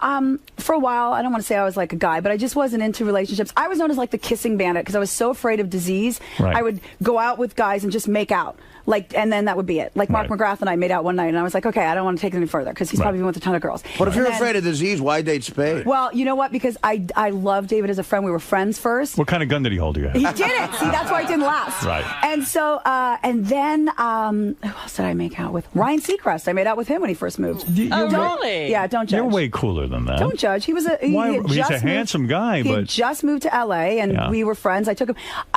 How did he become friends with you? That he just moved to L.A. and what was he doing? I mean, how does he get in your world? How does he know you? You know what? I was friends with his radio co-host, Lisa Fox. They did a show. All right. And we used to go to this place called Club Vinyl, and there was a Dan band went there. I don't know if you're familiar. I know you are. Why would you make out? Wait a second. Why would you make out with him? Yeah. And then not go further. He's a handsome guy. Because I did that with Jenna Jameson too. I'm like the kissing bandit. I make out with people and then I run home. But why did you bang David Spade then? Because I was already friends with David. I'm not good. He was the only celebrity type that I went out, took it that far. Because everybody else. You became single. He contacts you, and he says, "No, we were always in contact. I've known him for like 15 years." And he says to you, Jillian, look, let's go out. Let's hang out a little bit. Yeah, we just hung out. It was no big deal. And how did it come that you go from friends to him fucking you? I mean, we just did it, I think, once or twice, and it was like, where did whatever. it take place? In his house? Uh-huh. He told me he has that move. He doesn't like to take a girl out. He gets him in the house and says, it wouldn't be good if we were seen. I don't like going out anyway. I'm not. I'm not that into the scene or whatever. So, and LA's so fucking phony. And what are you doing? You having dinner with him one night at his house? We're just hanging at his house. What were you doing at the house? Goofing on people and watching TV. And drinking a little bit. I don't recall drinking. I don't think he's a big drinker. No. Yeah. And then how did he make his move? He just starts kissing. I probably made the move. I don't know. You started kissing him, and you gave him oral. Wow. Probably. Wow. I don't know why I wouldn't. I bet you're good at it. I do like it. You do like it. Although when I was pregnant last time, I was doing it to my husband, and this is such a nasty thing, but the baby rides high, and I was doing it, and I had just eaten a Waldorf salad, and I went, oh my God, I feel my gag and all over his... You vomited on his penis. Yeah. Yeah. What a sight. So did his ex-assistant. Whoa. Hell. Wow. Yeah, that was really nasty. Poor So guy. you vomited on your husband's penis? I did. Yeah. That was horrible. Believe me, you should see mine. You'd vomit a lot. So did you so with Spade though? Yeah. You had oral with him? I think and his penis was a big penis? Or nice size? I remember it being big. You had somebody on recently that said it was big, and I was like, "Oh, was it? I remember that. It was so long ago." But he was great. He's a great lover. He's an expert lover. Wow. He has to be. He's got to be at this point, right? With a woman as hot as you are, and you're very sexy. Thank you. Was he able to hold out a long time with you? Are most of these guys able to hold out? I don't think so. I'm not like the kind of girl that's like, "Oh, give me the romance," and I'm like a dude that way. I like to get in and nasty. And I think with you, I'd put it in, and I'd probably last a second or two. I mean, that would be it. Yeah, I don't recall it lasting a long time. Did you achieve an orgasm? No. You did not. Not no. with him. No. You know what it is? I need to feel really safe so I can be really out there, like with my husband, and that's we have toys and we have talk. A gun. It's nasty. A gun. You require a lot of foreplay? A gun would be a toy. No. Yeah, do you ever like a guy just to get on top of you and put it in? Hello? Yeah. The gun episode. You don't need him licking you? Don't need the whole shebangy bang. Sometimes it's nice, but I don't need it. You don't need it? Nope. What a fascinating girl. Listen, Jillian Barbary is on House Husbands of Hollywood, premiering August 15th at 9 p.m. on the Fox reality channel. Now that Robin. Well, now that you know Grant, it'll be interesting for you to see. Why are you obsessed with Fred on the show out of all the people? I've always loved Fred. I just... Did you know this, Fred? She knows I have a gun collection. I fell in love at the first time when he was doing the Kurt Waldheim. Kurt Waldheim Jr., Yes. one of his best impressions. Thing about like power or something. I don't know. And Nazis. Would you like him to visit you at your house as Kurt Waldheim Jr. and his... Yes, I would. It would be very nice. So, yes, it is depressing that Robin went to dinner with you and you complained about your marriage the whole time. We had a good time. No, I didn't the whole time. We had a great time. I felt a little bad. I felt like, oh my God, Jillian's not happy. No, I'm very, very happy. No, you're not. Yeah, I truly am. I saw the show, honey. I don't have to worry. When your husband... Marianne! 1 second, Marianne. When your husband calls you... Yes. Babe, like you can tell he's just totally annoyed with you, and you're calling him dude. I call everybody dude, though. No. I'm so. Honey, you don't call me dude. I do. I did No, you earlier. don't. Yes, I did. Hi, Marianne. Hi, Jillian. You know what I'm thinking? You're my favorite super celebrity fan of Howard's. I'm surprised you were late. And I'm thinking that you're telling Robin that she shouldn't get married because she would have to support a man. Because at this stage in her life, Robin would be like the super breadwinner. Don't you agree? Well, I think at this point for Robin, it would be hard for you to find somebody. That was basically the conversation. But I'll tell you what, Robin's going to be signing a prenup. I won't let her get married unless she does. But her hands, you'll have to help her, Howard. I'll break her other hand. I know, Rob. My God. It's like a satellite dish on your hand. And take that yelling. Yeah, I'm bringing in... I can't believe you're the rollerblade. You know, I used to figure skate. I could have gone rollerblading with you and helped you out. Jeff the Drunk, you're on the air. Hi, Julia. Hi, Jeff the Drunk. How you doing, baby? I'm great. How are you? Good. Could you please do me a favor? Uh-oh. Would you get on that Sibian? Jillian, when are you going to ride the Sibian? Really, you're a super fan of the show. I am. In fact, can I tell you, when we did the Superfan Roundtable, right? It's so funny because that was a good show, by the way. I listened. Thank you. I hardly was participating because I'm the type, I'm like, I have verbal diarrhea. I want to talk about everything that you've said, everything you've done, all the nuances of the show. Right. But it was Natalie and Jeff Probst's show, so I kind of had to sit back, and that was so fucking hard for me to sit there. And even when they did the celebrity Superfan Roundtable, and it was Jerry O'Connell, I beat Jerry. I was playing in my car at home. I beat Jerry. I beat Jeff Probst. I did not beat Jimmy Kimmel. Right. Jimmy's good. Like... But he's also your friend, and he vacations with you and stuff like that, so he's got that edge. But you were talking about the Sibian. Oh, yes. Sorry. Now, yes. Now, what about it? Don't you think you should be a celebrity Sibian ride? I mean, it's really your obligation to do that. Please. I realize that it is. I don't know. I'm not wearing any underwear today. Neither was Meryl Streep when she was on it. Is that right? You're not wearing underwear? I never You don't wear panties? I never do. With that little dress? He has a bunch of them there. Why don't you sit on the Sibian, keep your dress on? That's the thing. I'm terrified of germs. We got a bunch of... I'm terrified It's a brand new piece. It's clean. It comes out of the plastic. And then Gary has to wear the mask. Here comes Will. What do you think? Exactly. Want to do it? It's Will Murray, everybody. Do you think you could even get off from the Sibian? No, not right now. I couldn't. Why? Because too many people around? Don't hurt yourself over there, Will. But did Will fall? What's going on? Cole cocked himself with the Do you want me to hold a gun to your head while you do it? Yeah, that would be funny. Help. Yes. Are you going to sit on the Sybian or not? No. You are not? No. All right, guys. That's enough. Sorry. Right. Look at everybody. Look at the freaking crew coming in. So it doesn't go to waste. Gary, Jason, get on the Sybian. What mask would you wear if I did? Whatever you want. You can put a gun to my head. No, I can't. We're like a pit crew. We could be. Oh, I know. I've seen it. Believe me. I hosted the sexiest moments. Remember? It's all your comfortability. Why don't you sit on it with it turned off? Right. And then if you get comfortable with it, I'll turn it on. No, I'm not. What are you afraid you're going to lose, like the Doritos commercial you're doing or something? What are you, Sunoco? What are you doing? I don't know. Sunoco. Whatever you do, I don't know. All right, forget it, guys. I want to continue this interview. The Nutrisystem stuff. Yes. Do you make a fortune with that? God, not a fortune. I did it because it worked. It really, truly worked. Right. But it's not a fortune by any means. No. Yeah. No. Jeff, I'm sorry to disappoint. Sorry, Jeff the drunk. All right, thank you. Oh, I suck as a guest. Didn't you tell a coworker at Good Day LA that you were going to go on the Sybian? Chiggy, one of our he said, you've got to ride the Sybian, and he's obsessed with you, and so many, that's how I form my relationships. I ask if they listen to you, like Frankie B. Jeans? No. You don't? Oh, no, I know Frankie B. Okay, Jeans. the girl who originated them 10 years ago, her name's Daniela Clark. She looks like Raquel Welch. She's so fucking beautiful. She's your #1 fan, and her and I, our relationship, she's married to a guy from Guns N' Roses. Our husbands get together, they write about it, and all we do is talk about you. Oh, That's we love you. I should have banged her, too. Yep. Ralph, go ahead. Hi, Ralph. Hey, that rape fantasy thing sounds, oh my God. That sounds great, yeah. It really you didn't was even great. know that, Ralph. Hey, Ralph, you were at our dinner. Now, Robin says I did not complain about my marriage all night. That is absolutely He was wrong. on the other side of the table. Yeah, I just Robin. heard you rattling on about something. Who knows? Oh, please. But, all right, this Hollywood House Husband show sounds fantastic. If I watch the show, does it teach you how to become one? Because I want to know something. Ralph, you'd be a perfect candidate. Ralph needs that. But, Ralph, it's in a way. Yeah.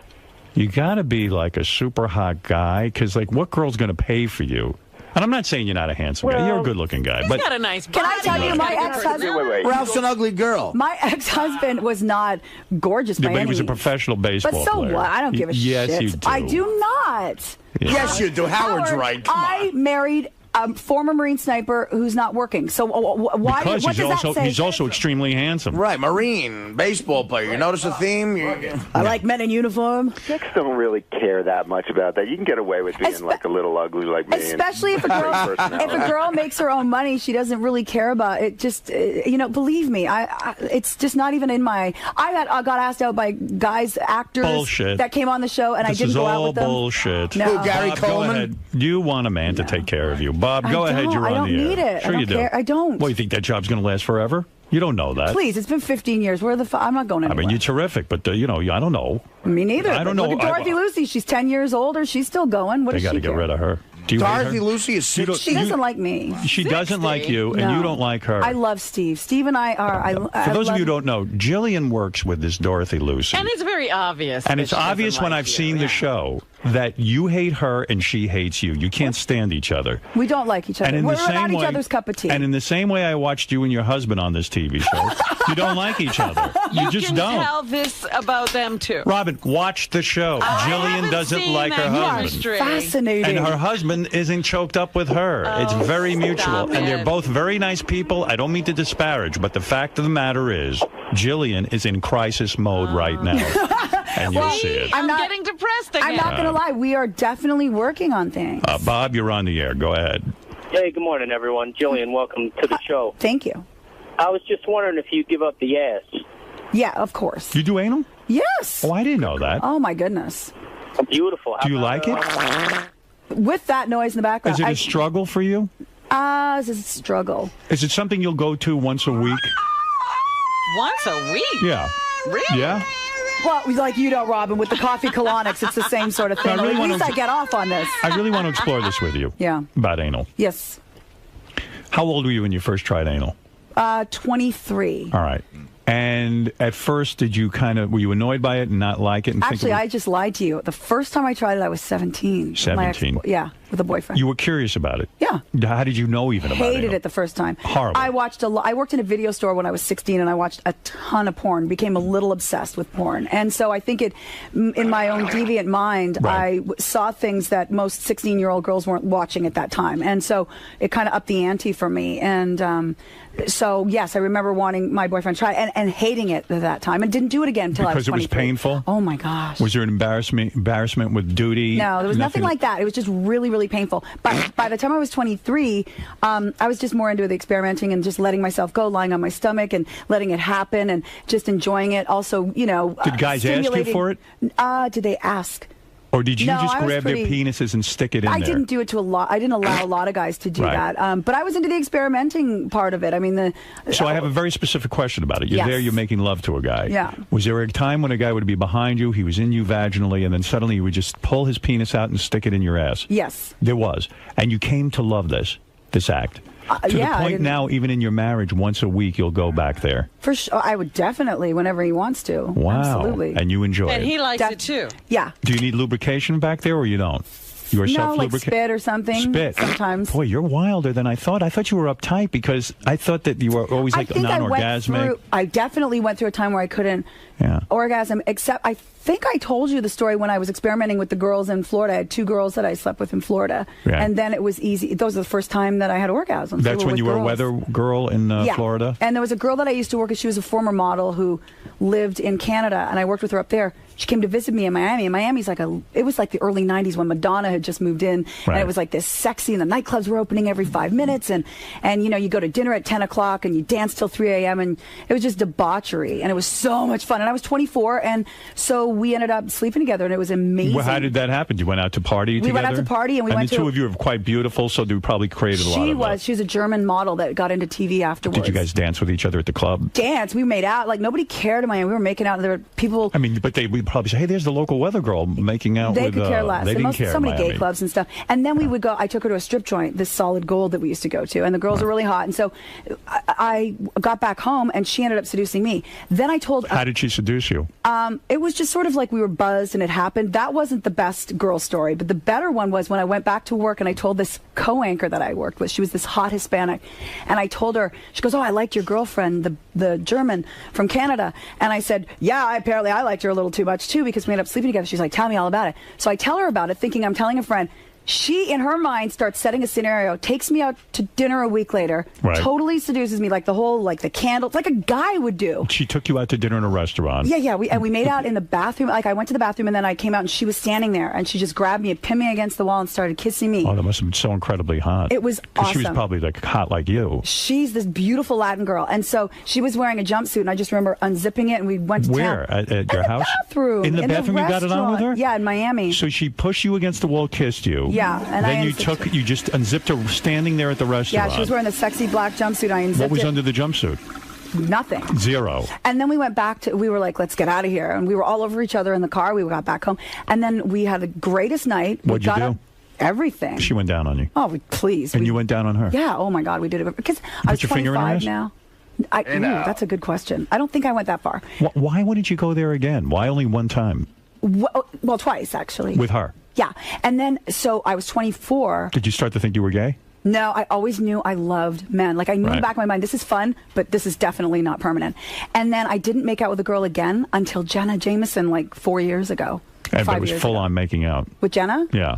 Oh, yeah. I'm but shocked. I knew I wasn't going to sleep with Jenna because it scared me. I was like, oh, my God. Germophobic, porno star, this kind of thing. The whole thing, you know? Maybe you got to bring a girl into the relationship with Grant. Maybe spice it up a little bit. Our sex life is fine. That's the last thing we need. Yeah, right. we're it's fine. just the annoying arguing and stuff. No, it's that stuff that gets in the way. But then the makeup sex is like How good, often are you having sex with your husband?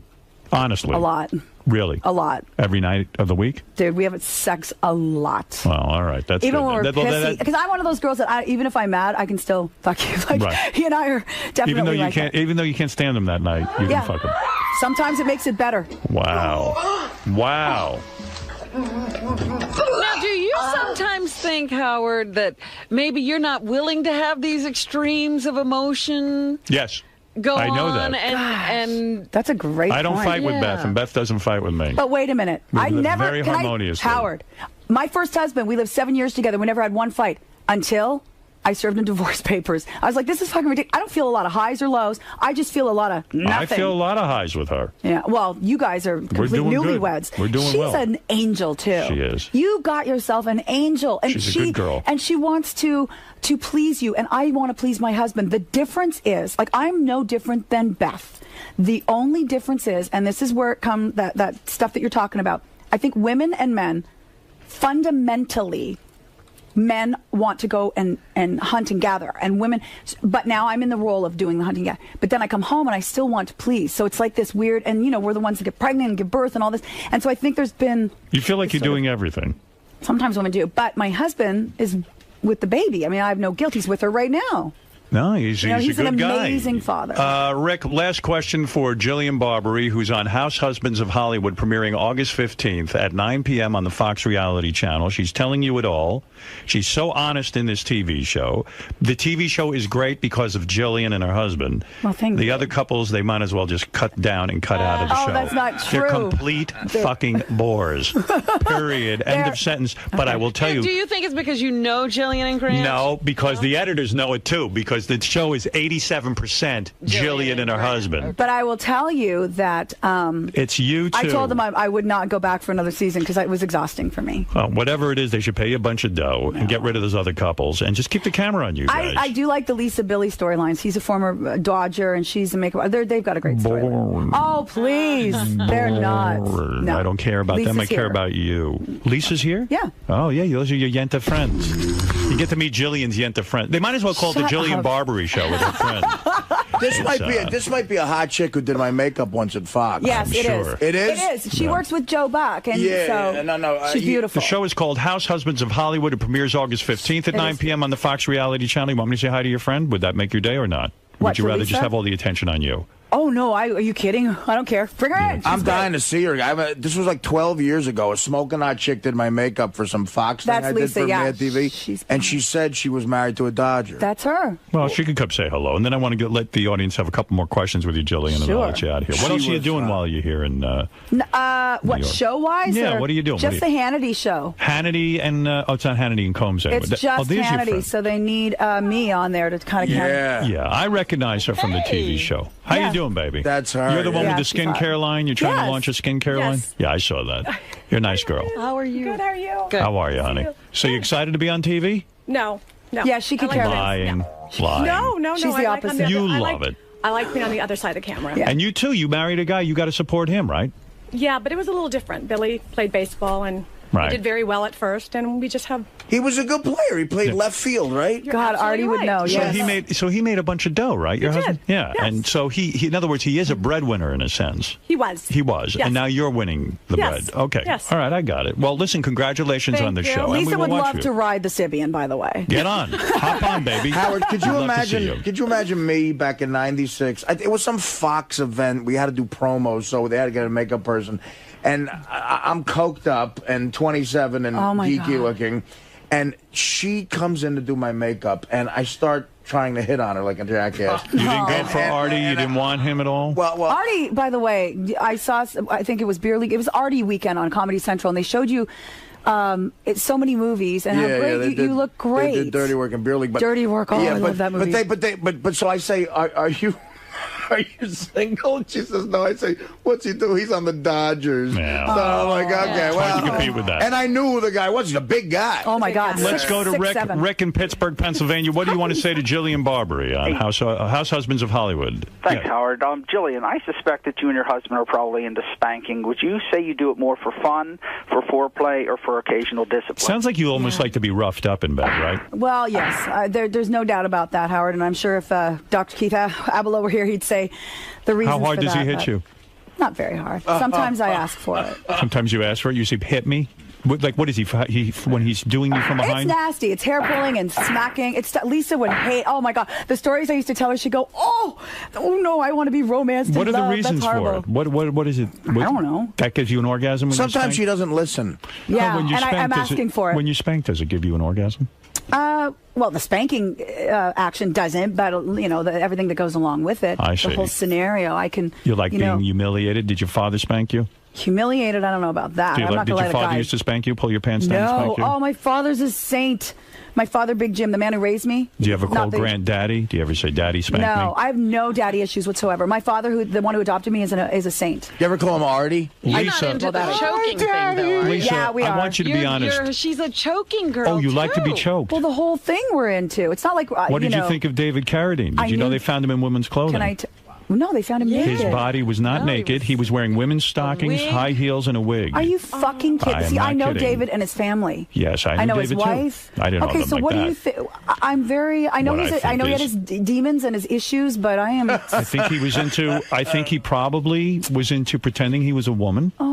And autoerotically asphyxiated himself because he wanted to be bound up. That was in the paper. But why today. I thought the Thai police, there was a picture of him hanging in the closet with his hands bound and he was naked. More information came out today in the Post. I don't know. That's what I saw. Excuse me. The lingerie was on the bed. Let me say one thing. Bullshit. He was investigating gangs. You don't think he had a Thai hooker there and something went really fucking wrong? They said there's no evidence. There was one glass of wine. They checked forensically. There is no evidence that there was someone else in the room. This is what they're saying. You don't think he was murdered? I can't imagine there's some great conspiracy against David Carradine. Yeah, he seemed like a gentle soul.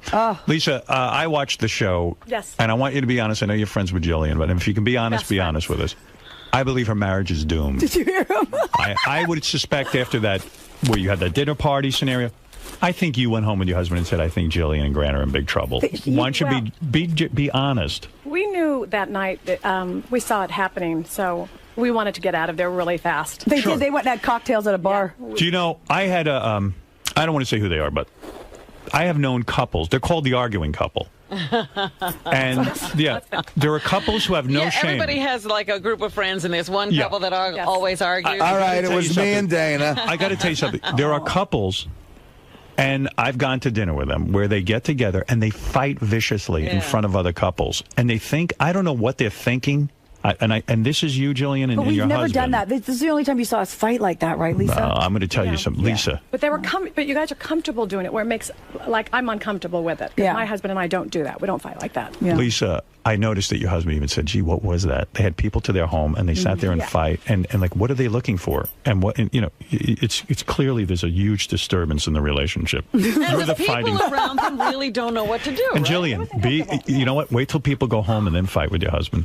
You're fighting with your husband in front of other people. You're the fighting couple. Do you want to be that couple? Well, we were that night. I mean, we were also, Do you want to be the fighting couple? Well, of course we don't, but we're working through our stuff. See, I used to point at him all the time and say, look, you're controlling, control. But then I looked at the show and I went, oh my God, I'm the obsessive, crazy fucking woman running around going, look at his control issues, everybody. You know what I mean? I don't know. It's like, I got to look in the mirror, too. Well, you both need help. Ralph, go ahead. Maybe this is going to help.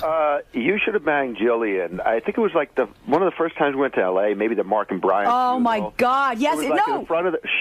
I know what it was. It was for private parts. Whatever. Yeah, but I was married at the time. For the, I know you were married, but she was so and she was like 20 years old. I know you were married. Right outside the Four Seasons. Yes, that's where I met Ralph. And listen, I would have loved to have banged Jillian. And all it was our timing was off, Jillian, because like I met Beth, and when I met Beth, and you were single, and then you were with someone. But I would have never expressed interest. Oh, no, I was totally interested. Jillian, you should just, Beth will give you a pass. No, oh my gosh. I would have. I love Beth. I would have like said to you, come to my apartment and let's do it. Let's have some fun for a night.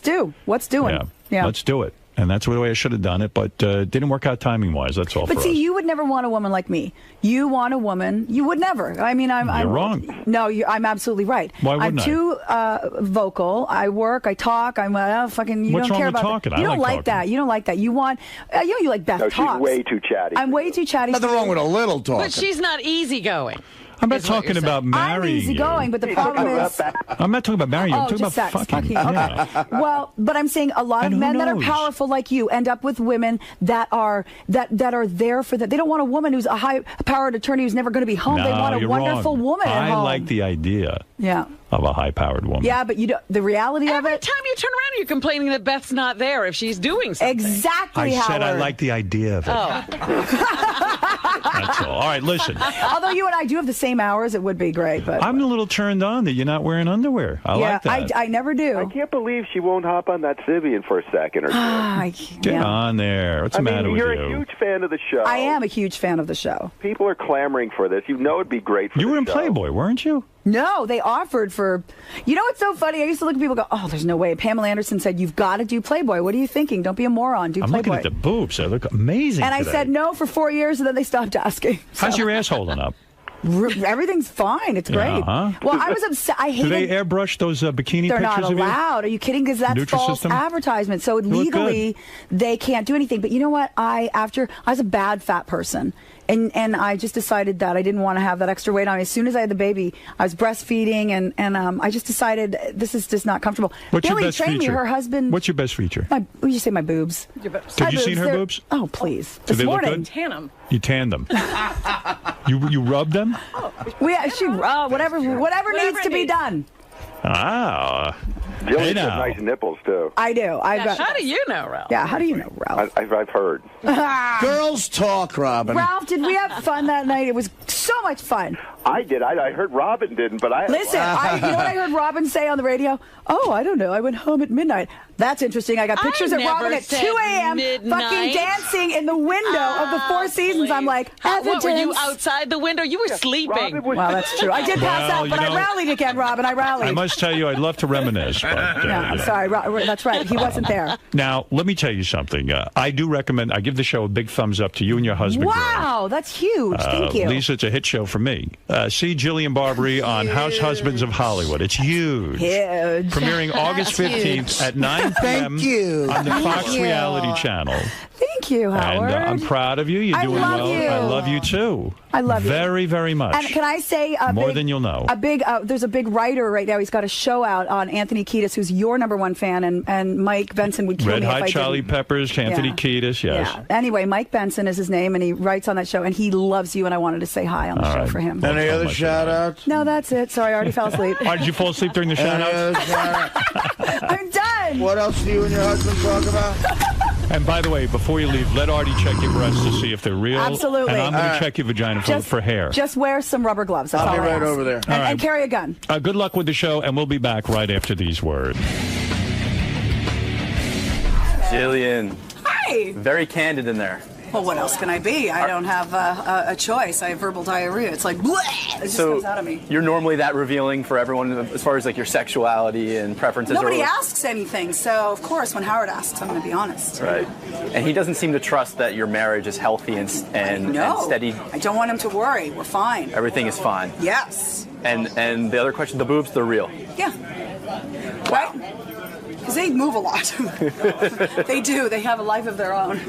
What's your favorite part about doing Howard's show, being such a huge fan of his? Oh my God, it's the best. And I haven't been here in years, so for me, it's just like seeing family. And I have to rein myself in because I have listened for 17, almost 18 years. And it's like you have to, I can go off on tangents and then I'd be there for 20 minutes. You know what I mean? You're overwhelmed a lot. I get I'm like, oh, and then I'm going to talk about this with Artie and with Robin and, you know, you just got to calm down. And he briefly touched on your love for Fred Norris.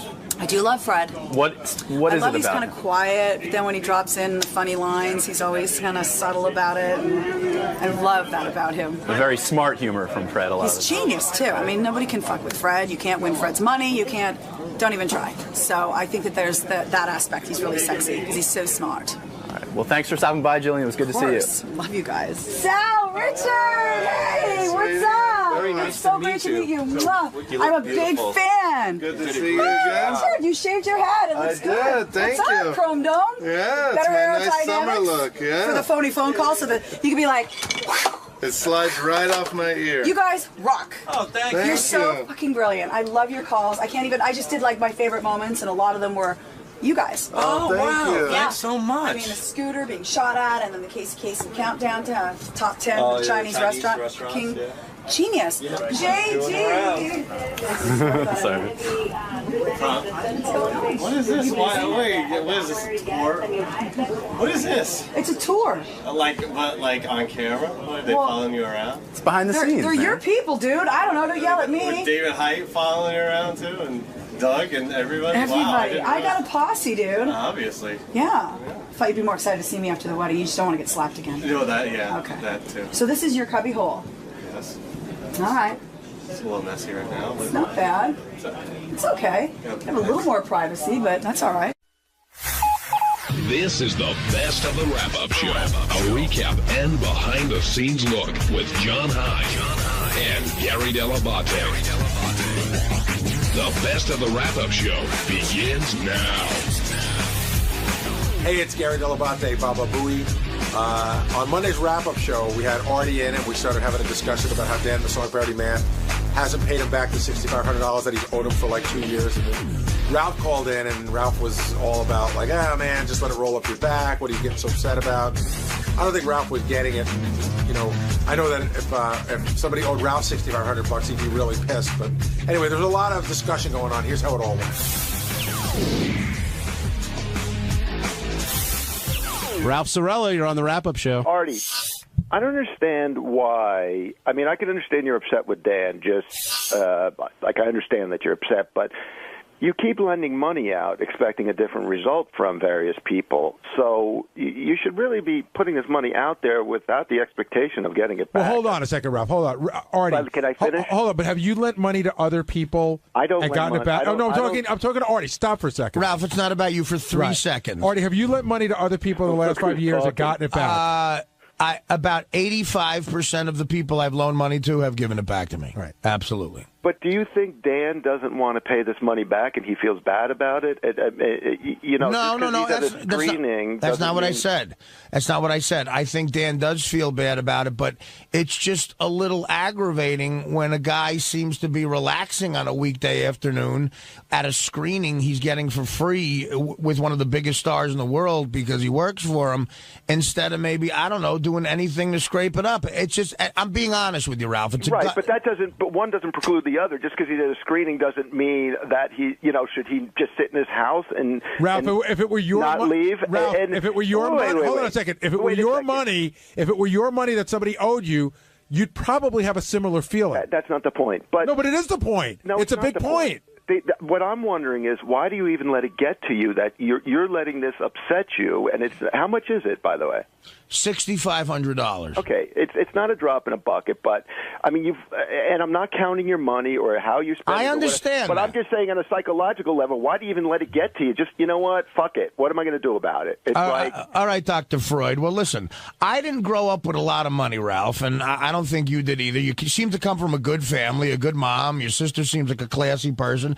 I grew up with no money, so I don't give a fuck how much money I make. $6,500 is still $6,500. That could be a necklace for my sister. It could be something I could do nice for someone I love or something. But I could give it to charity. Yeah. It's still a lot of money, Ralph. Artie, you're rationalizing it. You don't have to. I know, because he's forcing me to. Because he's asking a stupid question. I think. I'm not. No, I'm just. No, Ralph, you're asking a stupid question. You're being stupid. I agree, Ralph. You're being stupid. And listen, Ralph, listen to me. I agree with you that it's my fault for loaning money out a lot and expecting it back. But Gary's right. About 85% of the time, I have gotten it back.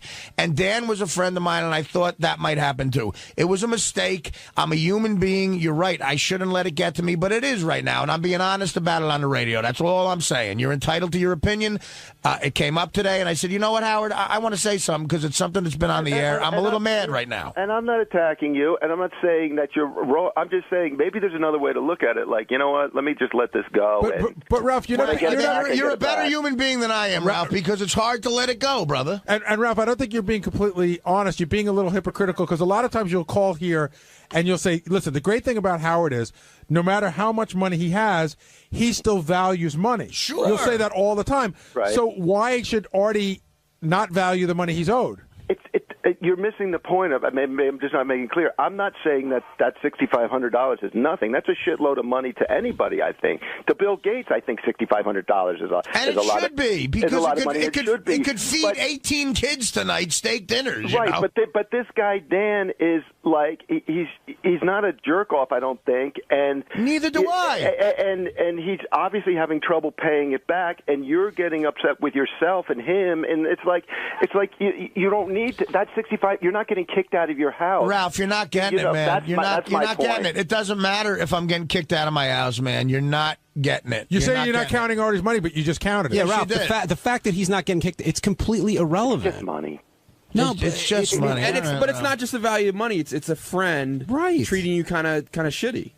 Yeah, right. There's more to it than just the money aspect of it. It's somebody you trusted who, and I think again, I think if Dan could pay Ralph, the money back, if Dan could pay the money back, he would. He tomorrow. would. I'm agreeing with you, Ralph, but he's not making an effort to get it, so something's wrong here. I mean, what if what if Dan could do a million things? He could say to Artie, "Look, I need to wait to earn the money." I mean, it's just like maybe. Ralph, you don't know. You don't Ralph, know the are situation. you trying to make me feel guilty right now? I know he has a daughter. That's why I loaned him the money. No, and if he came to me and said, "Oh, I can either give you the $6,500 or feed my kid for 10 days," I said I don't want it. But he's not doing that. He's not communicating with me. Right. See, so instead of like calling him or something like that, you're gonna deal with it on the air. You want me to? No, he dealt with it on the air, Ralph. He made this up.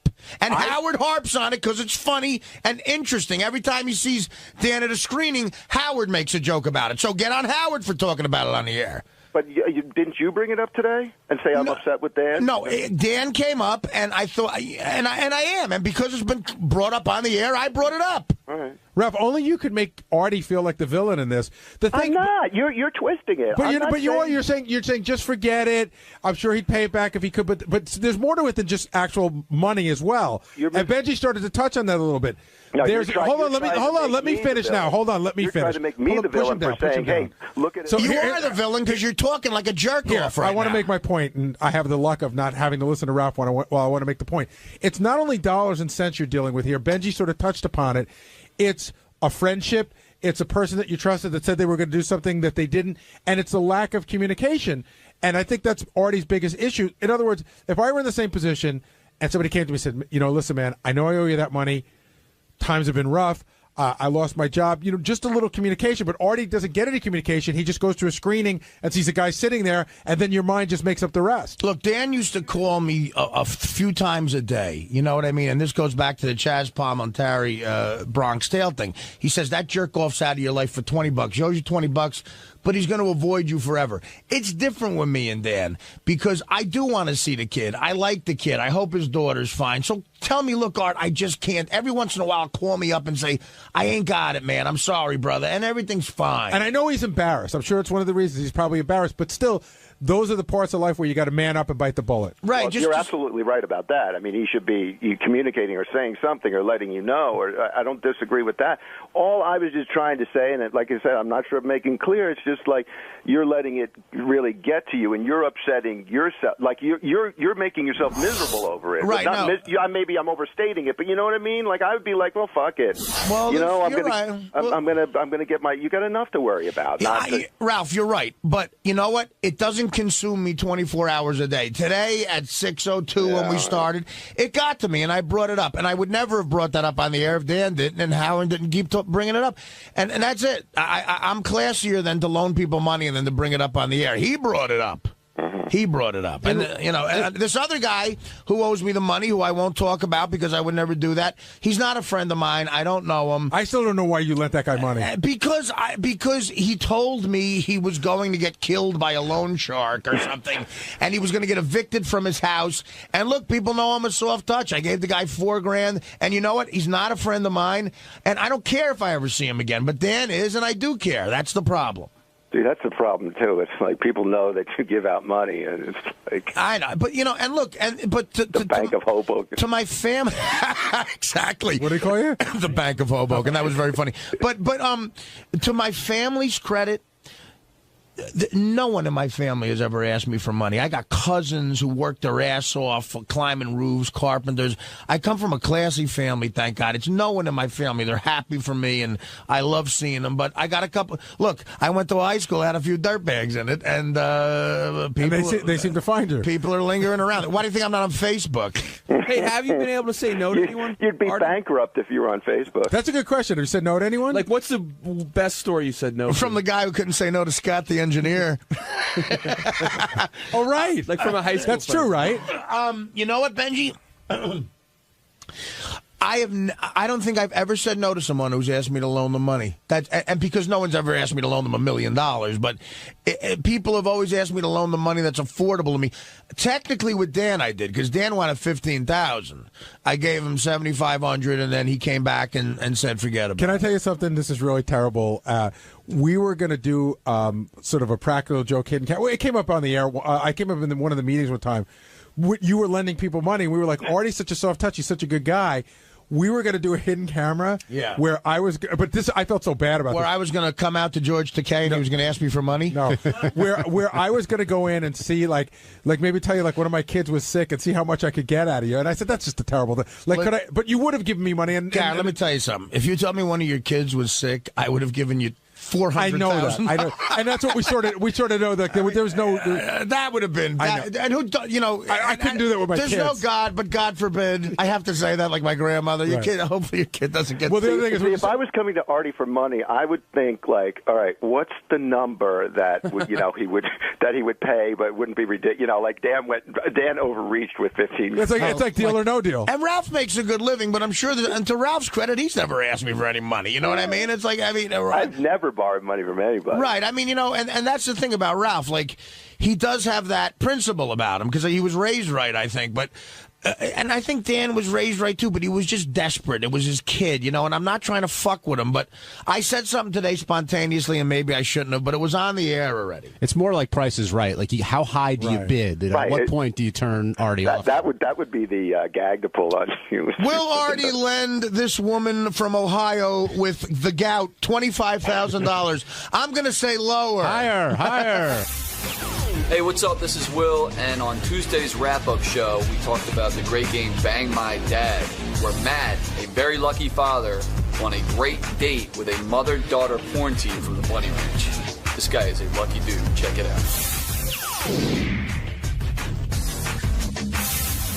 We should get to the big contest, and that was Bang Your Dad, where daughters came in and pitched their fathers to win a date with the Bunny Ranch mother-daughter team of Ellie and Desi.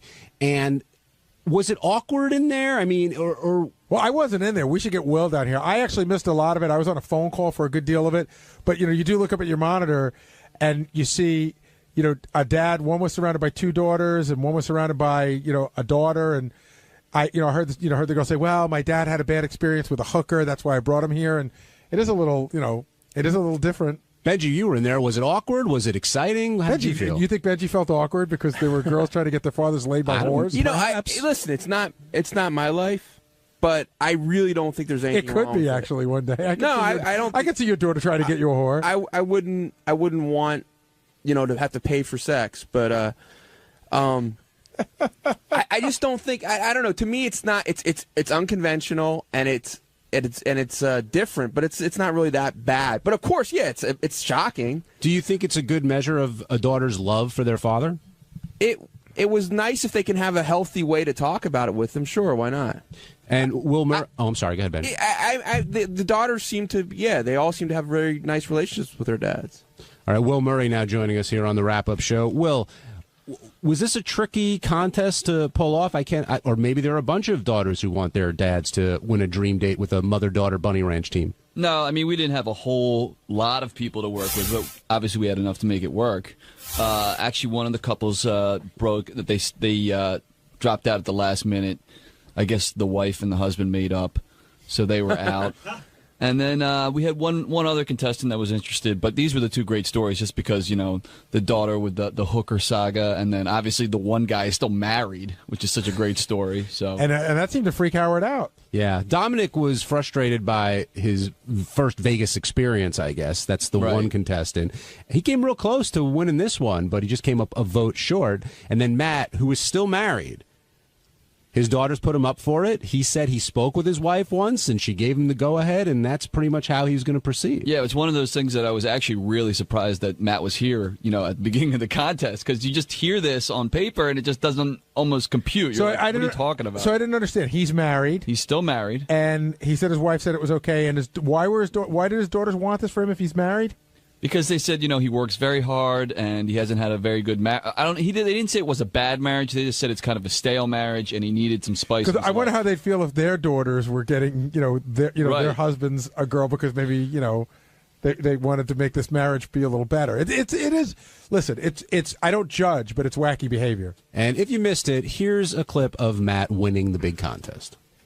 All right, Matt. Well, it's a date. The ladies are with you. God bless you. Whatever happens, happens. That's between you guys. What do the girls do while Dad now goes on this date? What are you girls going to be Have busy sex with me.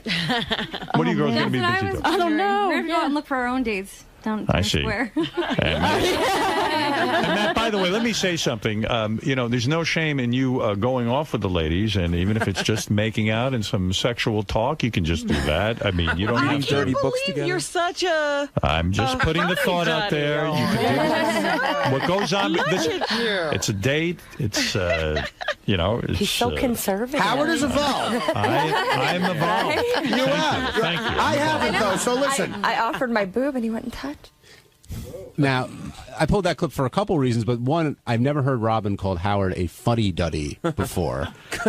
Where's she coming from on that? I don't know, Howard just giving the guy all the options, you know what I mean? And the guy could do whatever he wants. There was something really, just his demeanor, it was really sad. And I was one of the voters, and I voted for him because I didn't know what criteria to vote on. Like, the Dominic situation seemed much happier.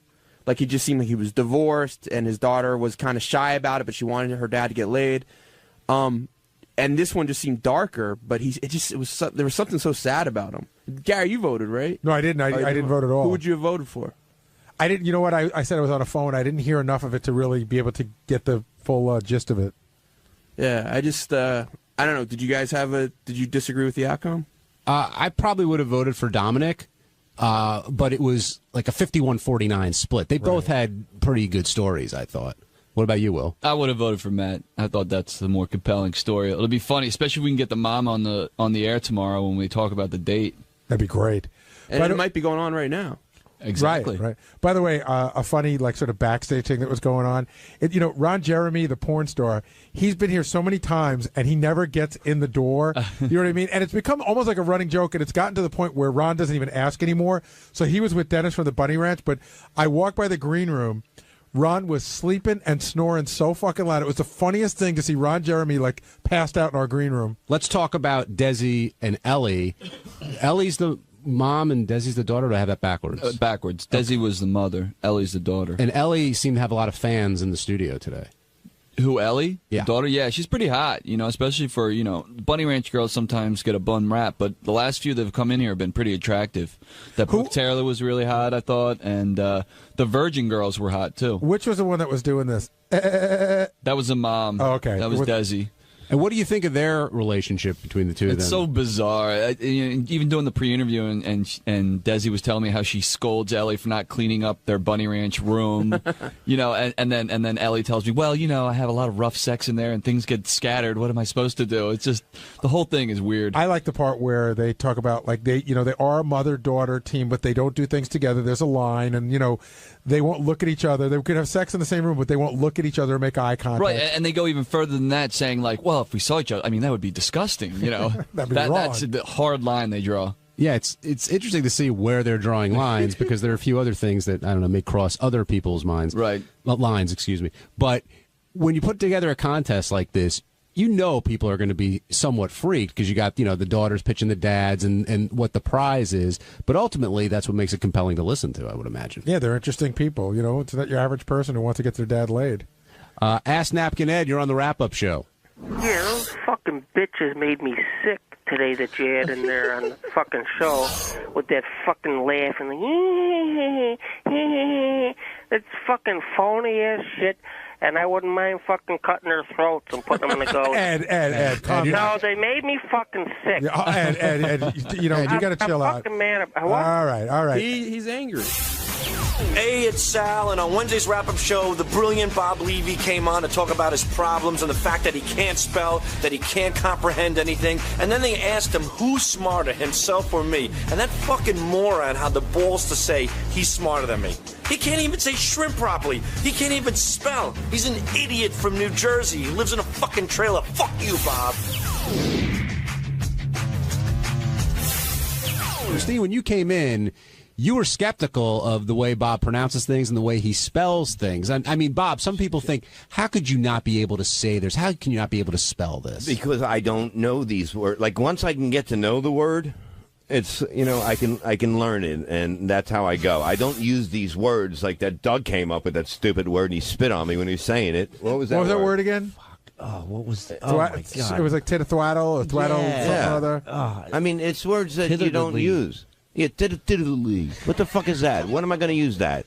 And that's one thing we get to a Miserable Men is a lot of people say, I just don't buy it. I can't believe that this guy can't read, that he's this is them saying it, that he's this stupid. But here's how I do know it's true. Right. Because Bob's wife really doesn't believe it, and that's just love. Yeah, exactly. You know what I mean? Like, it's in other words, love. I think if the fact that she goes, I don't really think Bob thinks like that, and I see the way she looks at him, that's why I buy it even more. But the funny thing is, Gary gets my emails. Like, if I send in a bid or something, he'll write back to me and go, "What are you talking about?" And I have to actually go back and forth 3 times. First of all, Bob writes no capitalization, no punctuation, and unbelievable amount of misspelling. So it's hard to really comprehend. I'll show you one of his emails later. It's all run on. I don't know where it begins or it ends. It's like a cat walked across the keyboard. But I have to say that after I've communicated with Bob enough, I sort of now do you understand know it, right? Yeah, I sort of look at your emails and I think about it and I get it. Well, there'll be times we're doing the show and I hear him trying to pronounce a word, and he's nowhere even near the word, not even close. And for whatever reason, I know exactly what word he's trying to say. Well, Bob, let's let Christine get a word in here.